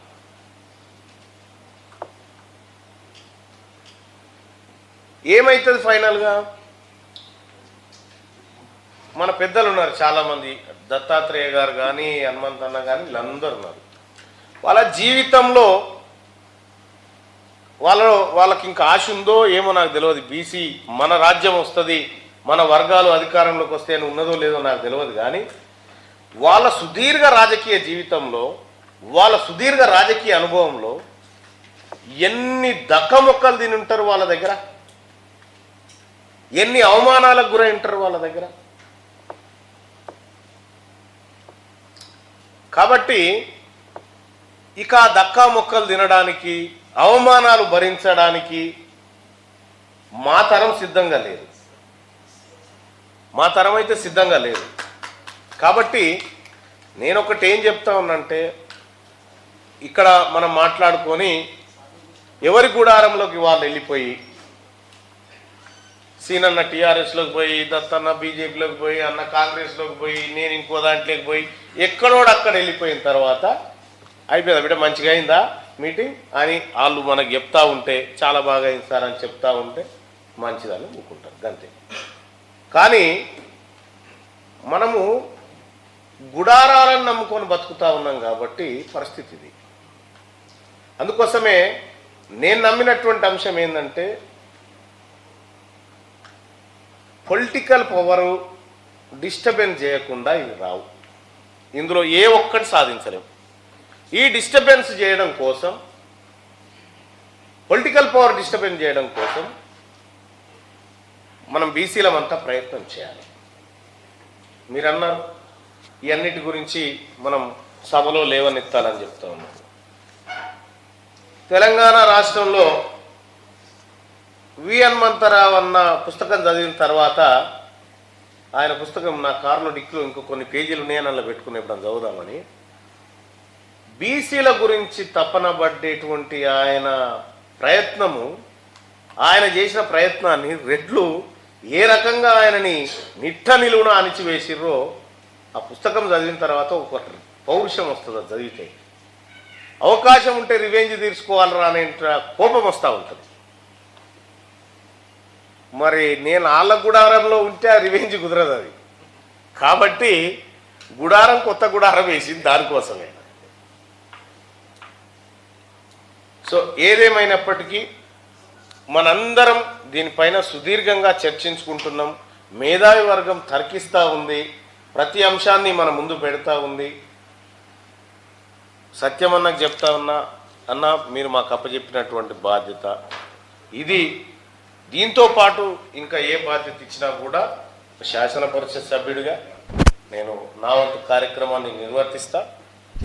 ఈ సభ ఇచ్చేటువంటి ఆదేశమే అనుకుంటున్నాను. నాకు బాస్ ఎవరు లేడు, ఇంకా నాకు బాసు బీసీలే బాసు. కాబట్టి ఇచ్చేటువంటి ఆదేశం ఏదున్నా కూడా దాన్ని ఖచ్చితంగా నాకున్న అవకాశం చేత ప్రతిబింబింపజేస్తానని చెప్పి తెలియజేసుకుంటూ సెలవు తీసుకుంటున్నాను.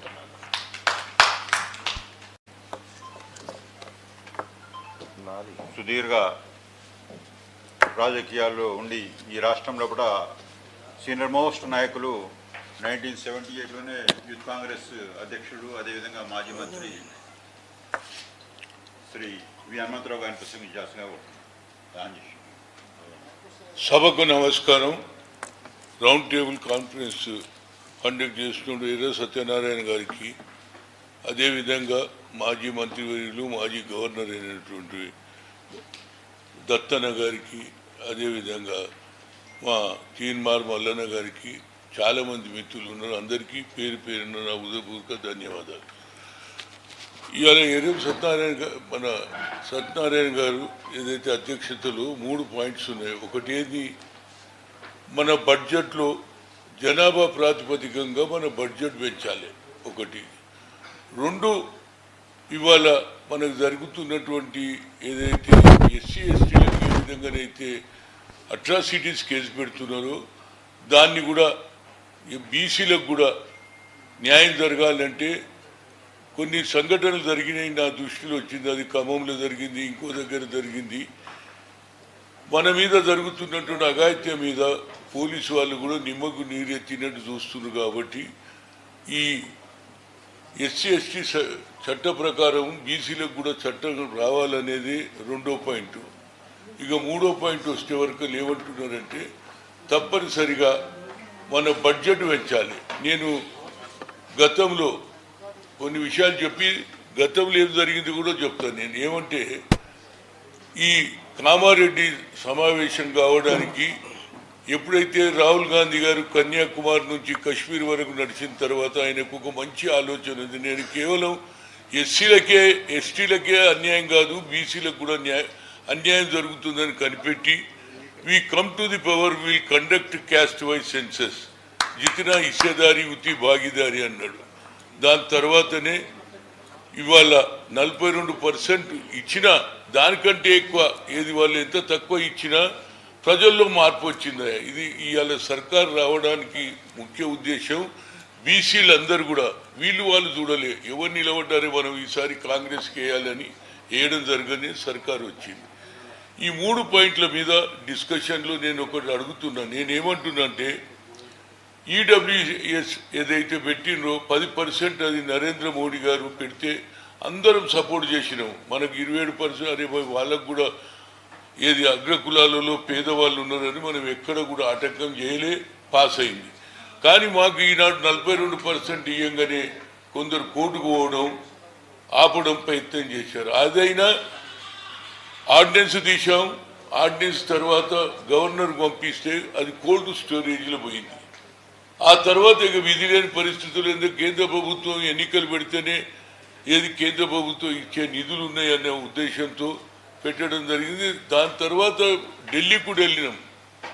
ఢిల్లీలో కూడా ధర్నా చేసినాం. జాజుల శ్రీనివాస్ నాయకత్వంలో నేను కూడా పోయినా, నేను కూడా ధర్నా చేసినా. కానీ అక్కడ కూడా ప్రెసిడెంట్ కలవడు, ఏది ప్రధానమంత్రి కలవడు. దానికి కిషన్ రెడ్డి గారిని కూడా మేము రిక్వెస్ట్ చేసిన, అయ్యా నువ్వన్న టైం తీసుకుంటే ఏం జరగలేని పరిస్థితులు ఇదైంది. అది కోర్టుకు తీర్పు ఎట్లొచ్చిందంటే ఇందిరా సహాని కేసులో 50% దాటొద్దన్నారు ఉండాలన్నారు. కాబట్టి దాన్ని ఆసరా తీసుకొని ఇవాళ ఎక్కడ కూడా మనకు న్యాయం జరుగుతలేదు. కనుక దానికి నేను మొన్న ఏది వికారాబాద్ మీటింగ్లో రాహుల్ గాంధీ ముందే చెప్పా, sir after you have taken a good decision for giving the ఏది ఎలక్షన్లో కంటే ముందు కులగన జరగాలన్నావు, దాని తర్వాత దితిన హిస్సేదారి ఉత్తి భాగీదారి అన్నావు. కాబట్టి ప్రజలందరూ ఓట్ చేశారు.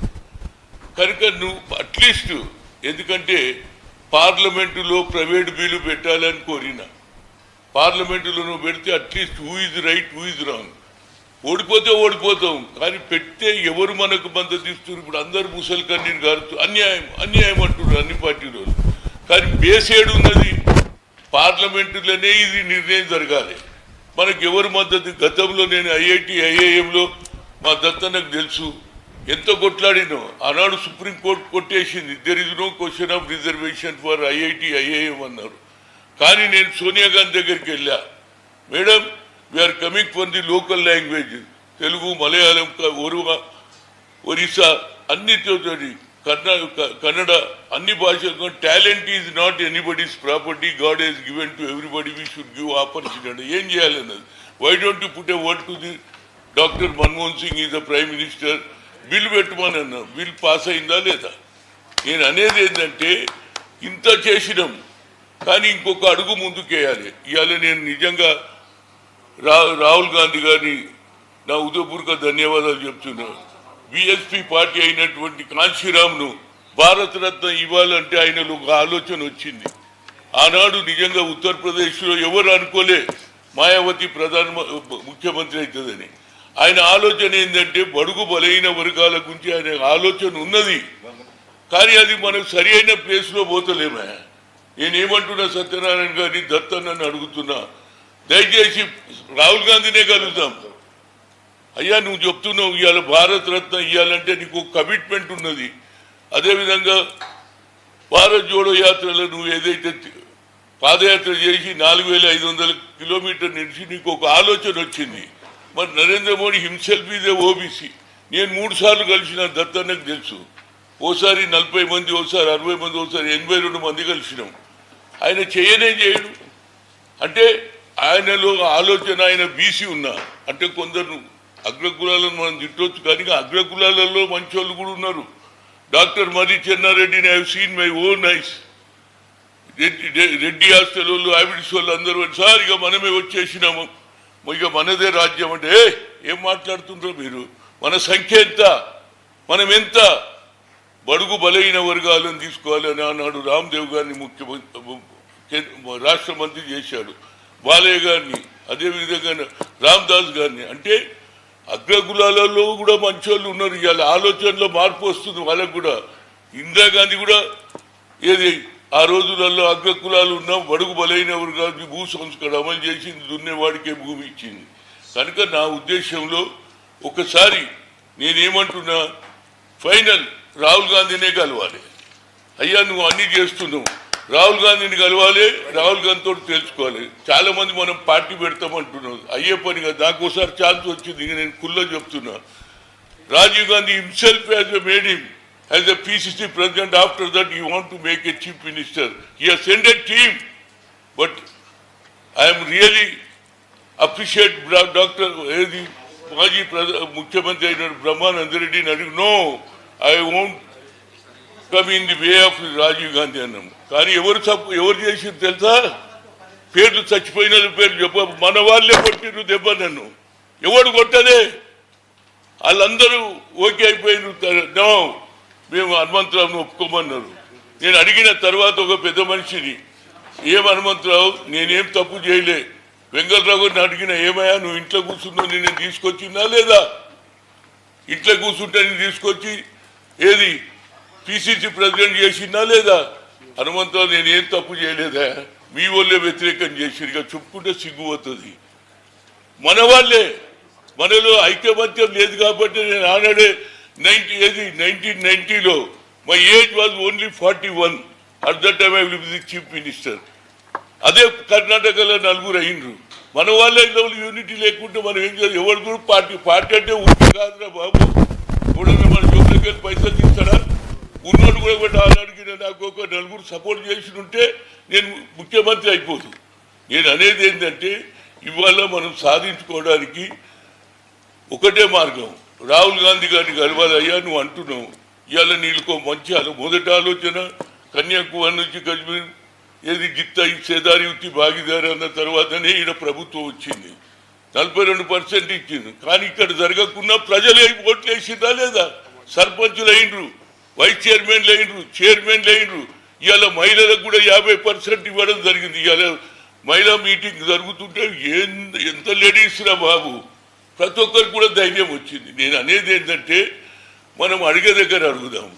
కొందరికి ఉన్నది ఆలోచన పార్టీతోటి అంత ఏది తెలంగాణ మూమెంట్ అంటే అప్పుడు ఒక ఉద్యమంలో మనం వచ్చినాం. ఒక ఉద్యమం ప్రతి ఒక్కరు కూడా మన కాళ్ళ మీద నిలబడాలి, సెల్ఫ్ రెస్పెక్ట్ మీద వచ్చినాం. ఆ పార్టీ కూడా ఇవాళ పార్టీ చేంజ్ చేసింది. టీఆర్ఎస్ ఉంటే వేరే తీరుగుంటుండే, బీఆర్ఎస్ అన్నప్పుడే 40% వాళ్ళ ఇమేజ్ పోయింది. నేను అంటున్నాను వాళ్ళ వ్యతిరేకమని కాదు, కానీ వాళ్ళు తప్పులు చేసిండ్రు కాబట్టి ఇవాళ ప్రజలు కాంగ్రెస్ మీద నమ్మిండ్రు, ఓటు వేసిండ్రు. నేను అనేది ఏంటంటే ఈ బడ్జెట్ పెరగాలన్నా, అదేవిధంగా ఏది ఎస్సీ ఎస్టీలకు సప్లై ఉన్నదో మనకు, అదేవిధంగా అట్రాసిటీ అంతేకాక దేశంలో ఒక అజాత శత్రువు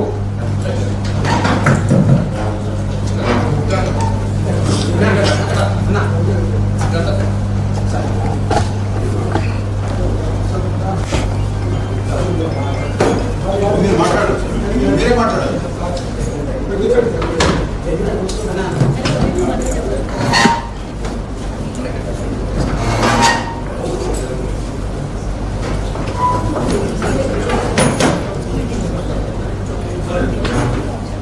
అజాత శత్రువు దేశంలోని అందరికీ మాన్యుడు, గౌరవప్రదమైన వ్యక్తి, ఈ రాష్ట్రంలో కానీ దేశంలో కానీ పేరు తెలియని వ్యక్తి, గౌరవనీయులు ఈ రాష్ట్ర రాజకీయాల్లో ఒక భీష్మ పితామహులు శ్రీ మాజీ గవర్నర్ శ్రీ బండారు దత్తాత్రేయ గారిని ప్రసంగించారు.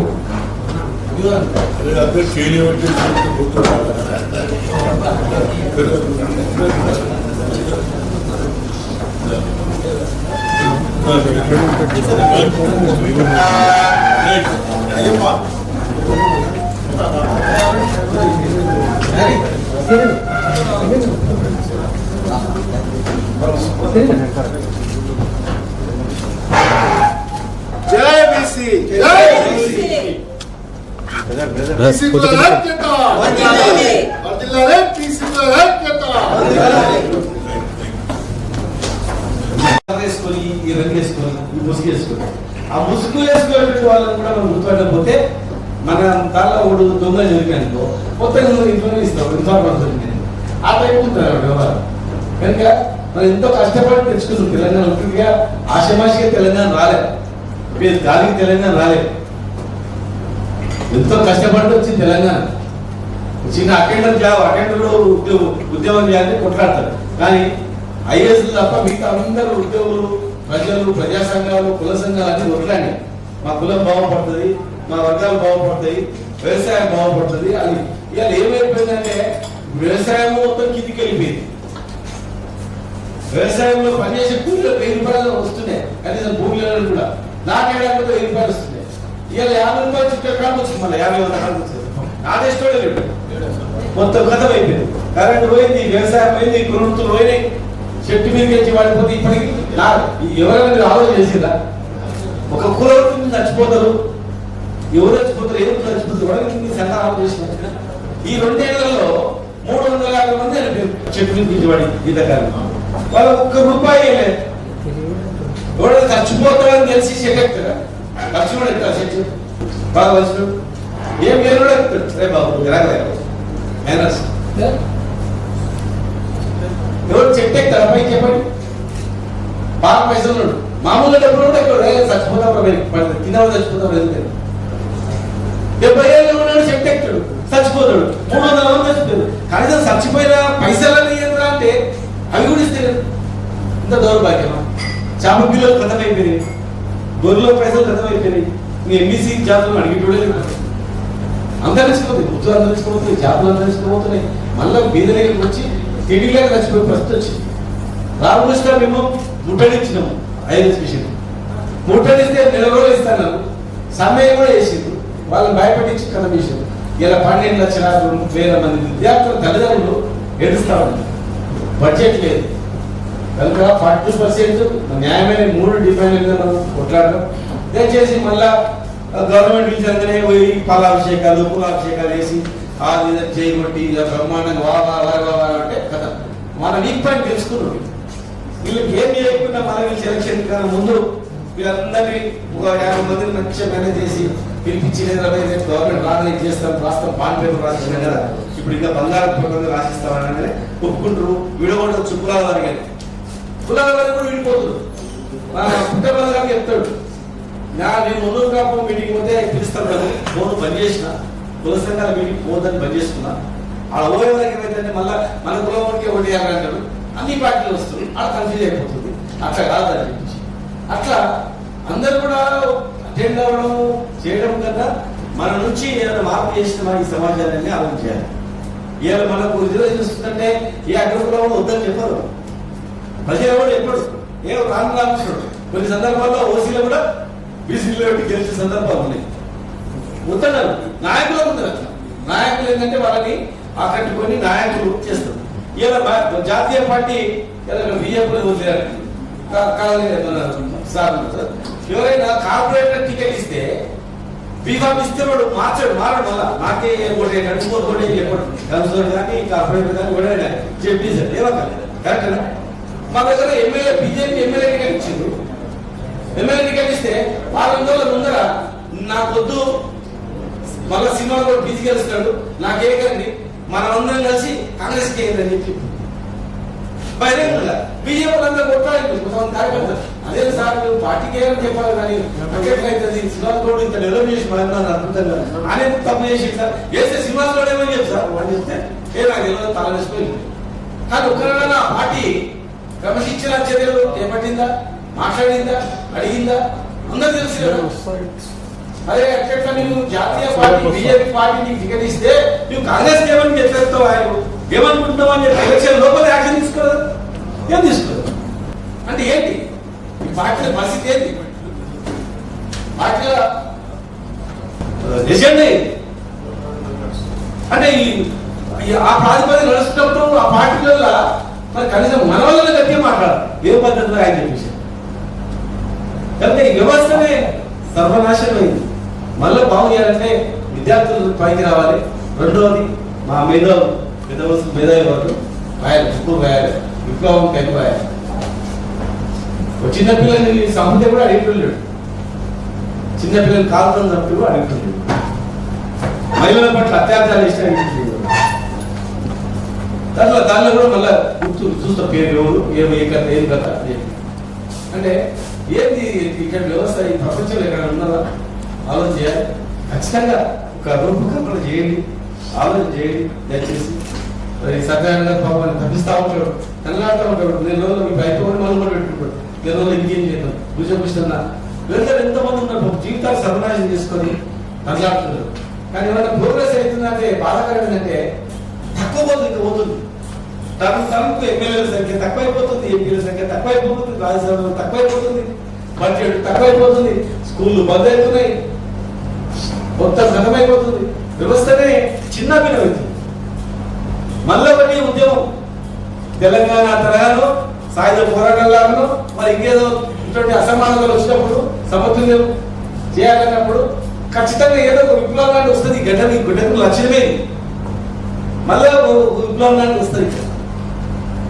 సెల్ఫ్ రెస్పెక్ట్ లేకపోతే ఎక్కడున్నా అడుగుతున్నా అవమానాలు. అదే మనిషిని చూస్తే అవమానాలు, పేరు చూస్తే అవమానాలు, పేరు చూడాలైతే అంత చిన్న చూపు, అంత వివచ్చనే ఉంది. ఇల్లు వాళ్ళ చెప్పేది ఈ రాష్ట్రంలోనే దేశంలోనే ఎక్కడెక్కడ ఉంది. కానీ ముఖ్యంగా ఈ రాష్ట్రం ఇంకా అత్యంత దౌర్భాగ్యమైన పరిస్థితి ఉంది. ఇక్కడ ఇంత ఒట్లాంధ్రలో ఎవడైనా ఎడ్యుకేషన్ ది బిల్లు పాస్ అయింది, తర్వాత ఎంప్లాయ్మెంట్ బిల్లు పాస్ అయింది, 40% రిజర్వేషన్ పాస్ అయింది. 40% ఒక్కటే పోతుంది ఢిల్లీ, 40% ఒక్కటే మనం అప్లై చేస్తారు, 40% ఒక్కటే మనం ఇంప్లిమెంట్ చేయడానికి జీవో ఇస్తారు. మరి ఈ రెండు జీవోలు ఎందుకే అడిగింది ఎవరు? ఎందుకు అడగరు? ఇది అంత విచిత్రంగా ఉంది. కనుక ఖచ్చితంగా కూడా అందరికి ఈక్వల్ ఉండాలి. ఇలా ఎకనామికల్ బ్యాక్వర్డ్ క్లాస్ లో కూడా ఓసీలో ఉన్నటువంటి వాళ్ళని కూడా ఇలా ఫీజు రియంబర్స్మెంట్ లేదు మనం అడుగుతున్నాం. వాళ్ళకు కూడా ఇవ్వాలి, పేదోళ్ళకి ఇవ్వాలి. మరి అక్కడి నుంచి కూడా మరి వీళ్ళకి ఇవ్వాలి రిలేషన్ అంటారు. ఎవరెవరు వెతికి ఖచ్చితంగా మనం పెద్ద ఎత్తున చేస్తేనే ఇది అవుతుంది. ముఖ్యంగా మనం చేయాల్సింది కాదు. దయచేసి మరి బీసీ అత్యాచారం ఏదో చెప్పాం కానీ మీరు ఏది చేసినా దానికి మా పార్టీ తరఫున కళ్ళు కావాలని నీరా కేంద్రం బంద్ చేసి పడేసారు. ఇక మేము బట్టలు ఉట్టి చేతులతో ఉట్టుకోద్దని చెప్పి ఫస్ట్ మొత్తం మేము వాషింగ్ మిషన్ ఇవ్వాలని చెప్పి 3-4 జిల్లాలో మేము ప్రవేశపెట్టాం. బట్టలు ఉట్టుకోవద్దు, డైరెక్ట్ వాషింగ్ మిషన్ లో సెంటర్ ఉంటుంది, అడవ వేసేస్తే డ్రై అయ్యి మళ్ళీ బయటకు వస్తుంది, తీసుకొని పోవాలని చెప్పి 3 జిల్లాలు వేసినాం, విస్తరించడానికి చేసినాం, ప్లాన్ చేసినాం. అవి మొత్తానికి ఉన్నవి బంద్ అయ్యాయి, ఉన్నవి బంద్ అయ్యాయి. వీటి మొత్తం న్యాయపై వాళ్ళకి ఇవ్వాలని చెప్పారు, కొంతమందికి ఇచ్చినాం, ఉన్నవి బంద్ అయిపోయింది. ఏ వృత్తి ఆధునికంగా వెళ్ళిన తర్వాత వాళ్ళ చేతులు లేదు, బయటకు వెళ్ళిపోయింది అంతే. ఇలా చనిపోయినకే డబ్బులు ఇస్తారు, దుకాణాలు బంద్ కాదు, హైదరాబాద్ బంద్ ఉన్నాయి. 70 మందిని జైల్లో పెట్టింది. గీత కార్మికులను దాదాపు హైదరాబాద్ లోనే 100 పైగా జైల్లో పెట్టింది. గౌరవంగా బతికే వృత్తిని ఒక చీప్ డ్రింక్ లాగా వేసి చూస్తే ఎక్కడ చూసిన డ్రగ్స్ గాంజా నడుస్తుంది. డ్రగ్స్ గాంజా బ్రహ్మాండంగా ఎట్లయిపోతుంది. కానీ గీత కార్మికులను మాత్రం జైలు పెట్టేసి ఏదో అన్అడిషన్ పేరు వేస్తుంది. కనుక అందరం కూడా కలిసి కట్టగా మనం పెద్ద ఎత్తున చేస్తేనే మనకు కొంచెం గౌరవం ఉంటుంది, మన నాయకులకు కూడా గౌరవం ఉంటుంది. అల్టిమేట్ గా మనం ఏది సాధించాలని కూడా చట్టసభలోనే కనుక అక్కడ మనం సరైన ప్రాధాన్యత లేకపోతే మాత్రం ఏవి కూడా కావు. అక్కడ అసలు పొలిటికల్ పవర్ మాస్టర్ అన్నట్టు అంబేద్కర్, బాబాసాహెబ్ అంబేద్కర్ అన్నట్టు అది చేస్తే తప్ప మన జీవితాలు మారు. కనుక మేధావులందరూ ఆలోచన చేయాలని మరొకసారి విజ్ఞప్తి చేస్తూ మీరు ఏం పిలిపించినా దానికి సంపూర్ణమైనటువంటి మద్దతు మా తరఫున ఉంటుంది. Thank you. ఉద్దేశపూర్వకంగా అటకెక్కించినటువంటి సమస్యను కూడా ఈ అసెంబ్లీ సమావేశంలో కూడా లేవనెత్తాలనేటటువంటి విధంగా డిమాండ్ చేస్తూ అదేవిధంగా స్థానిక సంస్థల కంటే కూడా చాలా ఇంపార్టెంట్ సబ్జెక్ట్ ఏంటిదంటే విద్యా ఉద్యోగాలు. ఈ విద్యా ఉద్యోగాల కొరకు మాత్రమే ఈ బీసీ యువత కానీ విద్యార్థులు కానీ అదేవిధంగా అందరూ కూడా ఎదురు చూసినటువంటి పరిస్థితి. 42% వస్తే తమ జీవితాలు బాగుపడతాయి, సమాజం బాగుపడుతుంది అనేటటువంటి సబ్జెక్టు కూడా ఉంది. కాబట్టి ఇప్పటికైనా కానీ ఈ 42%కు ప్రభుత్వం నుంచి ఎస్ఆర్నో తెలిపియాలి. మాకు చేతగాలు మేము చెయ్యమని చెప్పియాలి, లేదా దానికి ముందు పోవడానికి కార్యక్రమాన్ని తీసుకునే విధంగా ముందుకు తీసుకుపోవాలి. అదేవిధంగా బీసీ అత్యాచార నిరోధక చట్టము ఏదైతుందో ఇది కూడా వాళ్ళు ఇనిషియల్ పీరియడ్లో కూడా వాళ్ళు హామీలో కూడా పెట్టిండు, ఆ తర్వాత వెబ్సైట్లో కూడా తీసేసిండు. ఇదొక మోసం కూడా చేస్తుండ్రు. కాబట్టి అత్యాచారాలు, ఎందుకంటే పక్క స్టేట్ ఆంధ్రప్రదేశ్లో కూడా బీసీ అత్యాచార నిరోధక చట్టం పెట్టిండ్రు.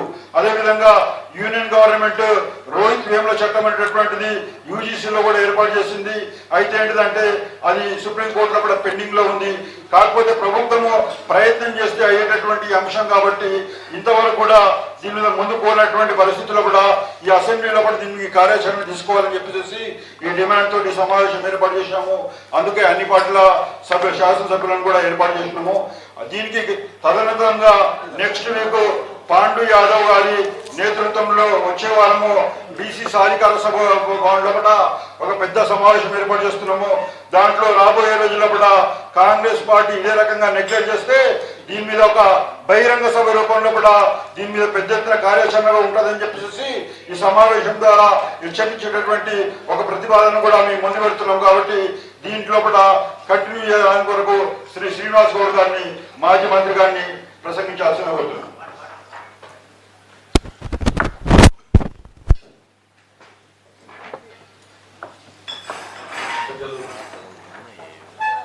చాలా మంది మాట్లాడారు. మల్లన్న గారు మాట్లాడారు, మా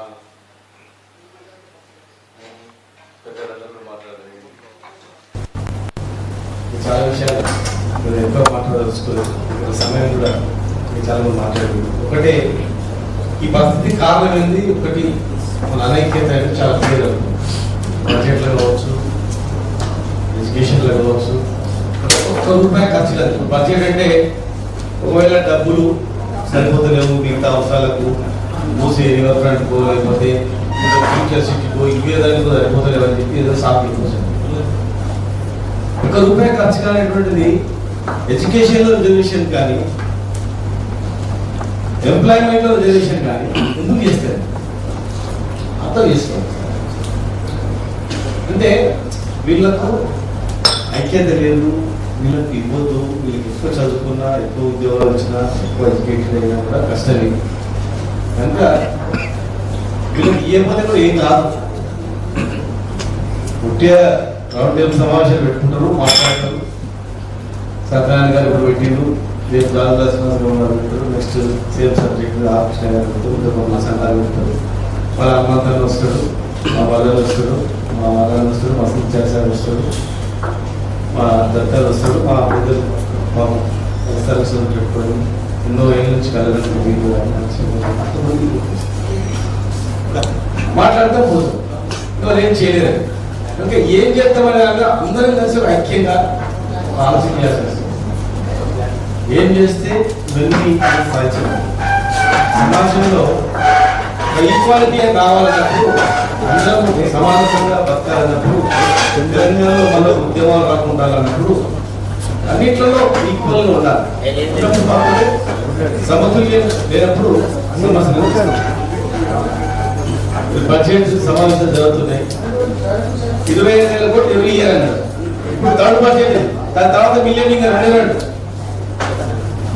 ఇంకా 2 బడ్జెట్ తర్వాత ఎలక్షన్ ఏంది అసలు లేదు. ఏమైనా చేస్తే ఇప్పుడేమైనా చేస్తే కనీసం ఫీజు రియంబర్స్మెంట్ అనేది పరిస్థితి లేదు. ఇలా మనం ఏంటంటే బడ్జెట్ మొత్తం కాదు, ఇచ్చిన ఫీజు రియంబర్స్మెంట్ దాదాపు 10,000 కోట్ల రూపాయలు పక్కాలు చెల్లించారు. హైయర్ ఎడ్యుకేషన్ మా రామకృష్ణ ముఖ్యమించాడు. ఈరోజు శ్రీనివాస్ మన శ్రీనివాస్ గారు ధర్నా చేసిండు. మరి వాళ్ళ జీవితాలు 12,50,000 మంది విద్యార్థులు ఇలా వాళ్ళు అగమ్య గోచరము బీసీ ఇస్తలేదు, ఎడ్యుకేషన్ సరిగ్గా చెప్తలేదు, 6 ఏళ్ళ నుంచి జీతాలు లేవు. కళాశాలలు కొన్ని కాలేజీలు బంద్ అవుతుంది, ఒక విద్యా వ్యవస్థ సర్వనాశనం అవుతుంది. మరి అటు హాస్పిటల్లో పరిస్థితి పేదవాళ్ళకు సీఎం రిలీఫ్ ఫండ్ వచ్చేది, ఆరోగ్యశ్రీ కార్డు ఉండేది, అదే ఉంది. ఉద్యోగాలు లేవు, రిటైర్డ్ ఎంప్లాయీస్ దాదాపు 10-20 మంది దాదాపు అయ్యారు, వాళ్ళ బెనిఫిట్స్ లేవు. అసలు బడ్జెట్ ఎక్కడ ఉంటుంది, డబ్బులు ఎక్కడ ఉంటుంది? మన కథ ఏంటి? ఇన్ని ఉద్యమాలు అవుతే దేశవ్యాప్తంగా కూడా పెద్ద మూమెంట్ ఉంది, దేశవ్యాప్తంగా కూడా ఉందని చెప్తున్నాం. మరి ఎంత ఉంది దేశవ్యాప్తంగా ఉందని కూడా ఇక ఏమవుతుంది? చిన్న జీవాలకు సందేహపడుతున్నాం. 42% జీవో అయ్యాగానే ఓ పాలాభిషేకాలు, పూలాభిషేకాలు, అదే పుర్లి దండాలు, అది కాలయాగా ఉట్టిదని కూడా వెళ్ళలేదు. ఇంత డ్రామా మన కళ్ళ కదా, ఒక ఢిల్లీలో పోయి ఒక డ్రామా, మళ్ళీ ఇక్కడ ఒకటి డ్రామా, అందరూ రచించడం, ఇచ్చేయడం, మళ్ళీ అందరూ వచ్చి వాళ్ళు కూడా వచ్చి అందరూ మాట్లాడడం. అంటే 80 కోట్ల జనాభా ఉన్న ప్రజలను ఈ దేశం ఏం చేస్తుంటున్నాడు? రాష్ట్రమే కాదు, దేశవ్యాప్తంగా చిన్న ఒక మంత్రిత్వ శాఖ లేదు దేశం చెప్పుకోవడానికి. మంత్రి శాఖ లేదు. వేదవులు మన పెద్దలకి ఉన్నారు, ఇద్దరు కూడా సర్వీసులు గుర్తింపబడ్డారు. ఎంతమంది దగ్గర చేసిండ్రు, సరే మీరు ముందుకు నాటు వెళ్తామని పరిస్థితులు అనుసరించారే ముందుకు వెళ్ళికొచ్చిండు. మళ్ళీ ముందుకు వాళ్ళు కూడా ఆలోచన చేస్తాం, అరే ఏమైందో ఏమైంది. లేదా దీని సొల్యూషన్ ఏంటనేది మేధావి వర్గాన్ని ఆలోచించాలి. సొల్యూషన్ ఎట్లా ఏంటి? డబ్బులు ఖర్చు పెట్టేది ఇస్తలేదు, డబ్బులు ఖర్చు పెట్టకుండా ఒక జీవన ద్వారా ఏంటి చేస్తలేదు. ఇక వాళ్ళు ఇంత పరిత్యగించి కార్పొరేషన్ చైర్మన్లు వచ్చిన, మంత్రులు వచ్చిన, మంత్రిత్వ శాఖలు గవర్నమెంట్ ముఖ్యమంత్రి వాళ్ళే కదా, మంత్రిత్వ శాఖ లేదు, సరైనటువంటి స్థానాలు లేదు. రాజ్యసభలో సీట్లు ఇస్తే బహిరంగంగా రాజ్యసభ సీట్ ఒక సీట్ లేదు, రాజ్యసభ సీట్ లేదు, మంత్రుల కోట లేదు, చైర్మన్ల ఇది లేదు. ఇప్పుడు ఇంకా అతిపెద్ద ప్రమాదం ఏంటంటే ఉమెన్ రిజర్వేషన్ అయిపోతుంది. ఇంకా ఎంత పెద్ద ఏం తెలుస్తా, ఉమెన్ రిజర్వేషన్ లో రోజుల ప్రకారం అందరికి ఇచ్చింటే బాగుంటుంది. ఇక మగవాళ్ళనే మీరు కెపాసిటీ లేదురా, మీకు డబ్బులు లేదురా అని చెప్పి రకరకాలుగా ఉన్న వాళ్ళని అవమానించి పక్క పెట్టే పరిస్థితులలో ఇక అది వచ్చిందనుకో ఎట్లుంటది? ఇక మొత్తం ఇప్పుడు 10 మంది కూడా గట్టిగా చేయకపోతే 10 మంది కూడా అసలు పరిస్థితులు గుర్తుపెట్టుకో. అతిపెద్ద ప్రమాదం. అంటే రోజు రోజు మనము ప్రోగ్రెసివ్ లో సాధించుకుంటున్నామా, రోజు రోజు డౌన్ పోతున్నామా అనేది ఆలోచిస్తున్నాం. ఏమిట్లో సాధించినామో అర్థం చేసుకోవాలి. ఏమిట్లో ప్రోగ్రెస్ చూడాలని భయపడుతున్నా. తమిళనాడులో వేస్తే మాకు అనిపించింది, అదేమో తమిళనాడులో ఉంటే బాగుంటుంది, అయ్యో ఇంత బాగుంది, ఏం పార్షియాలిటీ లేవు, విషయాలు లేవు, విషయాలు లేవు, పదలు లేవు, ప్రతీకారాలు లేవు, ఎలాంటి ఇది లేదు, ఈ కులం ఆ కులం వివక్ష లేవు. ఇంత అద్భుతంగా పరిపాలన జరుగుతుంది. కానీ మన తమిళనాడులో, ఆంధ్రప్రదేశ్లో ఇప్పటివరకు ముఖ్యమంత్రి చూడండి, తెలంగాణ ఆంధ్రప్రదేశ్ రెండు అనుకుంటున్నాం, మంత్రులు లేదు. ఉన్న వాళ్ళు ఎదిగిన వాళ్ళని మళ్ళీ ఎట్లా దానికి కాలం ఎట్లా కనిపిస్తుంది. ఎదిగిన వాడిని ఇంకా పైకి వస్తాడా అంటే లేదు. సర్పంచ్ అంటే మన సర్పంచ్ కానియదు, జపించేది మన కానియదు. అలాంటి పరిస్థితులలో మనం ఏం చేయాలి? ఒకవేళ ఒక కులాన్ని మనం తిట్టడం తప్పు, మన నాయకత్వాలను మనం తిట్టాలి. మన వాళ్ళే ఇద్దరు తీస్తారు, మన వాళ్ళే సపోర్ట్ చేస్తారు మంది. కనుక మన వాళ్ళని ముందు సక్సెస్ చేయాల్సిన అవసరం ఉంది. ఒక వర్గాన్ని అనడం తప్పది. మనం ఎవరు వేసిన తర్వాత ఇప్పుడు కూర్చోబెట్టాం సీట్లు చేస్తారని తెలుసు కదా. అన్నప్పుడు ఏం చేస్తామనేది ఆలోచన చేయాలి జనానికి. ఇన్ని అబద్ధాలు మాట్లాడి గవర్నమెంట్ గురువు చేస్తున్నప్పుడు ఇన్ని అబద్ధాలు ఎట్లా సాధ్యమని అడగలేదు. కనీసం ఇంతమంది ఉండి హనుమంతంగా ఖచ్చితంగా ఎంపిస్తారు అనుకున్నాం. గ్యారెంటీ అయిపోయినాడు. పెద్ద ఉద్యోగాలు ఆయన ఇష్టోడు 2 రాష్ట్రాలు లేడు. ఆటోమేటిక్గా వస్తారు, పిలిచిస్తారు అనుకున్నాం. ఏడునే కనీసం అడిగేటం లేదా, మాట్లాడటం లేకపోయినా. కనుక మరి ఇంత కష్టపడుతుంది సగం నాయకులు. సగం మీటింగ్ పెట్టాలంటే ఒక రౌండ్ టేబుల్ పెట్టాలంటే మామూలు మాట కాదు. వాళ్ళకి ఇబ్బంది వాళ్ళ తప్పన వాళ్ళ ఆరాటం ఏదో సాధిద్దాం అని చెప్పి మరి మాట్లాడుతున్నాం. దానికి మనము కరెక్ట్ కొట్టాలి, చూసి కొట్టాలి. ఇప్పుడు ఒక చిన్న ఉంగరము గట్టిగా కూడా పడిపోయింది. కోట్ల మీద ఎవరు దొరుకుతుందా? ఏడ ఓడిపోయింది అంటే కరెక్ట్ మందు పెట్టాలి. ఎర్రకాలం దెబ్బ తగ్గుతుంది, కుడికాలం మందు పెడితే తగ్గుతుందా? ఆడిని 70 ఏళ్ళ కాడ పెట్టాలి. అసలు మందు ఎక్కడ పెట్టాలా, ఏం చేయాలని గురి చూసి కొడితేనే అవుతుంది. ఇలా మేము ఉన్నప్పుడు రాజ్యసభలో వచ్చినా కొట్లాడినాం, అసలు సీట్లలో కొట్లాడినాం, ఎంపీలలో కొట్లాడినాం. మా పార్టీలో సరైనటువంటిది ఎంఏ ఇస్తే 4 ఇప్పించుకున్నాం, ఎంపీ ఇప్పించుకున్నాం. ఎంపీసీ కూడా మంత్రిత్వ శాఖ కావాలనుకున్నాం, మన కార్పొరేషన్ ఏర్పాటు చేసుకున్నాం. సార్ బడ్జెట్ రూట్ అయితే తీసినాం, రూట్ అయితే తీసినాం. ఎవరు వచ్చినా పెట్టాలని ఇవ్వాలనేటువంటి తీసుకొచ్చినాం. ఇంకా చాలా చేసేది ఉండే. ఇలా అంతరించుకోబోతుంది, కొన్ని జీవులు అంతరించుకుపోయేట్లు ఈ పొలిటికల్ పోస్టర్లో ఇక ఎదిగిన వాళ్ళంతా సంవత్సరం చూసుకుంటే ఎవరి పీరియడ్ లో మళ్ళీ అసెంబ్లీ చూసుకుంటే తక్కువైపోతుంది. వారసత్వం కూడా ఏం లేదు. మళ్ళా ఈయన తర్వాత ఎవరు ఏంటంటే ఆ వారసత్వాన్ని కూడా ఎట్లా భయంకరంగా చిత్రీకరిస్తారు, పెద్ద విలన్ టైప్. మళ్ళీ వాళ్ళు ఎదిగొద్దు అని చెప్పి పెద్ద సైకలాజికల్ ఫార్ములా అన్నమాట. ఎవడు ఎదిగొద్దు అని చెప్పి ఎదిగొద్దు ముందే పుట్టినప్పుడు ఎదురికి పుట్టగానే బియ్యం చేసేదంట.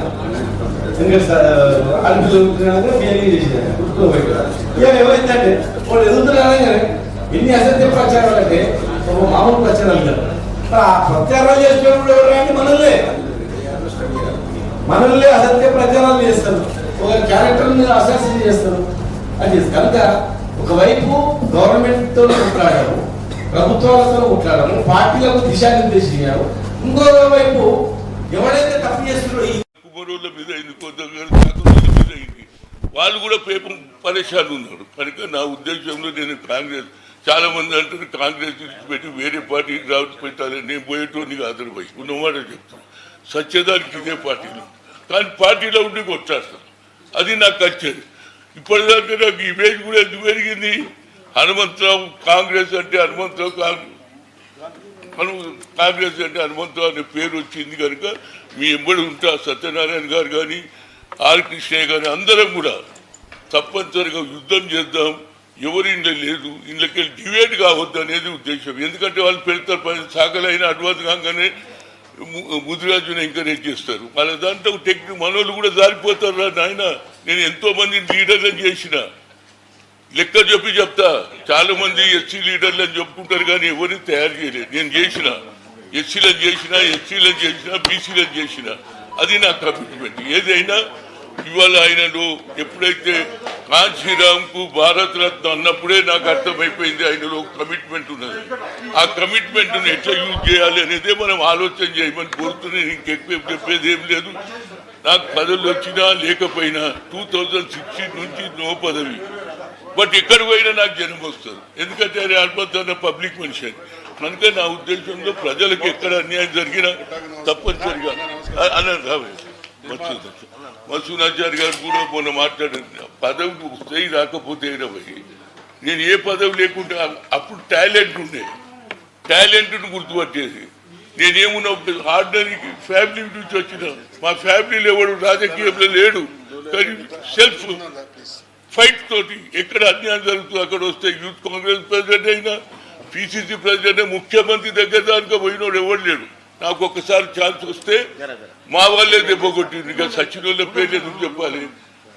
రెడ్డి వాళ్ళు ఎవరు వ్యతిరేకం చేయలే. ఇది కూడా చెప్తున్నా నేను. ఎందుకంటే బ్రహ్మానంద రెడ్డి చెప్పిండు, no I don't want to involve, it's a Rajiv choice, I will support అన్నాడు. కానీ మనోళ్ళకే ఈర్ష. ఆనాడు అయినుంటే ఒక బీసీ అయితుంటే అది పంచాయతీ ఉండకపోతుండే కదా, 10 మందికి ఉపయోగపడుతుంది. మనలో యూనిటీ లేదు. ఎంతసేపటికి నేనంటే నేను కూడా మొన్న 3 నిలబడ్డాము. పిసిసి ప్రెసిడెంట్ నేనన్నా, నేను నిలబడకపోయి 3 నిలబడితే మళ్ళీ వేరేవాడు వస్తాడు, మనం కొట్లాడొద్దని నేను మహేష్కు సపోర్ట్ చేసినా లేదా? కనుక ఆ ఆలోచన మనలో ఉండాలని. ఏదైనా సత్యనారాయణ గారు ప్రోగ్రాం తీసుకుంటే మనం తప్పనిసరిగా దీంట్లో దత్తన్న కూడా చొరవ తీసుకొని రాహుల్ గాంధీని కలుద్దాం. ఎందుకంటే రాహుల్ గాంధీని కలిస్తే ఆయనలో ఏమున్నది తెలిసిపోతుంది. ఆయన ఎందుకంటే అవతల బీఎస్పీ పార్టీ ఎక్కడైతే యూపీలో పవర్ఫుల్ ఉన్నదో ఆ పార్టీ నాయకుడు ఏదైతే ఆయన ఉద్యమం బడుగు బలైన వర్గాల గురించి ఆలోచన చేశాడు కాబట్టి ఆయనకు భారత రత్న ఇవ్వాలంటున్నాడు. కనుక ఆయనలో మార్పు ఉన్నది. ఆ మార్పును మనం ఉపయోగించుకోవాలని కోరుతూ సెలవు తీసుకుంటాం. Thank you very much. బీసీలకు సమస్యలే అందరికి ప్రధానం కాబట్టి రాహుల్ గాంధీని కానీ ఎవరిని కలవడానికి కూడా ఏ అవకాశం వచ్చినా కానీ అందరం కూడా వినియోగించుకోవడానికి సిద్ధంగా ఉన్నాము అని చెప్పేసి తెలియజేస్తూ ఇప్పుడు మరొకసారి గుర్తు చేస్తున్నాను ఏంటిదంటే కామారెడ్డి బీసీ డిక్లరేషన్ను ఈ అసెంబ్లీ సెషన్లోనైనా కానీ కార్యరూపం రావడానికి కొరకు రాష్ట్ర ప్రభుత్వం చొరవ తీసుకోవాలని చెప్పేసి ఈ బడ్జెట్ సెషన్లోనే దానికి పూర్తి స్థాయి రూపం రావాలనేటటువంటి ఉద్దేశంతో మనం ఇప్పుడు అన్ని సంఘాలు అన్ని పార్టీల సమావేశం ఏర్పాటు చేయడం జరిగింది అనేటటువంటిది ఈ సందర్భంలో గుర్తు చేస్తున్నాము. అండ్ మొట్టమొదటి సబ్జెక్ట్ ఈసారి తీసుకున్నది ఏంటిదంటే ఇది బడ్జెట్ సమావేశం కాబట్టి గతంలో ఏదైతే కాంగ్రెస్ పార్టీ ఎలక్షన్ హామీలో 1,00,000 కోట్ల బీసీలకు బడ్జెట్ ఇస్తానని చెప్పేసి కామారెడ్డి డిక్లరేషన్లో చెప్పి ఈ 2 కన్సిక్వెంట్ ఇయర్స్ లోపల మొదటి సంవత్సరంలో కూడా 9,000 కోట్లు అదేవిధంగా రెండో సంవత్సరంలో 11,000 కోట్లు కేటాయించినప్పుడు కూడా ఖర్చు రూపంకి వస్తే మాత్రము ప్రతి సంవత్సరం 2,000 కోట్లు జీతభత్యాల కంటే ఎక్కువ ఖర్చు అయినటువంటి విషయము మనకందరికీ తెలిసిందే. అంటే దాదాపు 4,000 కోట్లతోటి 2 ఆర్థిక సంవత్సరాలు కంప్లీట్ చేసింది. ఇప్పుడు ఏంటిదంటే 3వ సంవత్సరము, ఈ 3వ సంవత్సరంలో కూడా వాళ్ళ లెక్క ప్రకారము ఇంకా 56,000 కోట్లు ఈ 3 ఇయర్స్లో కూడా కంప్లీట్ కావాల్సినటువంటి పరిస్థితి.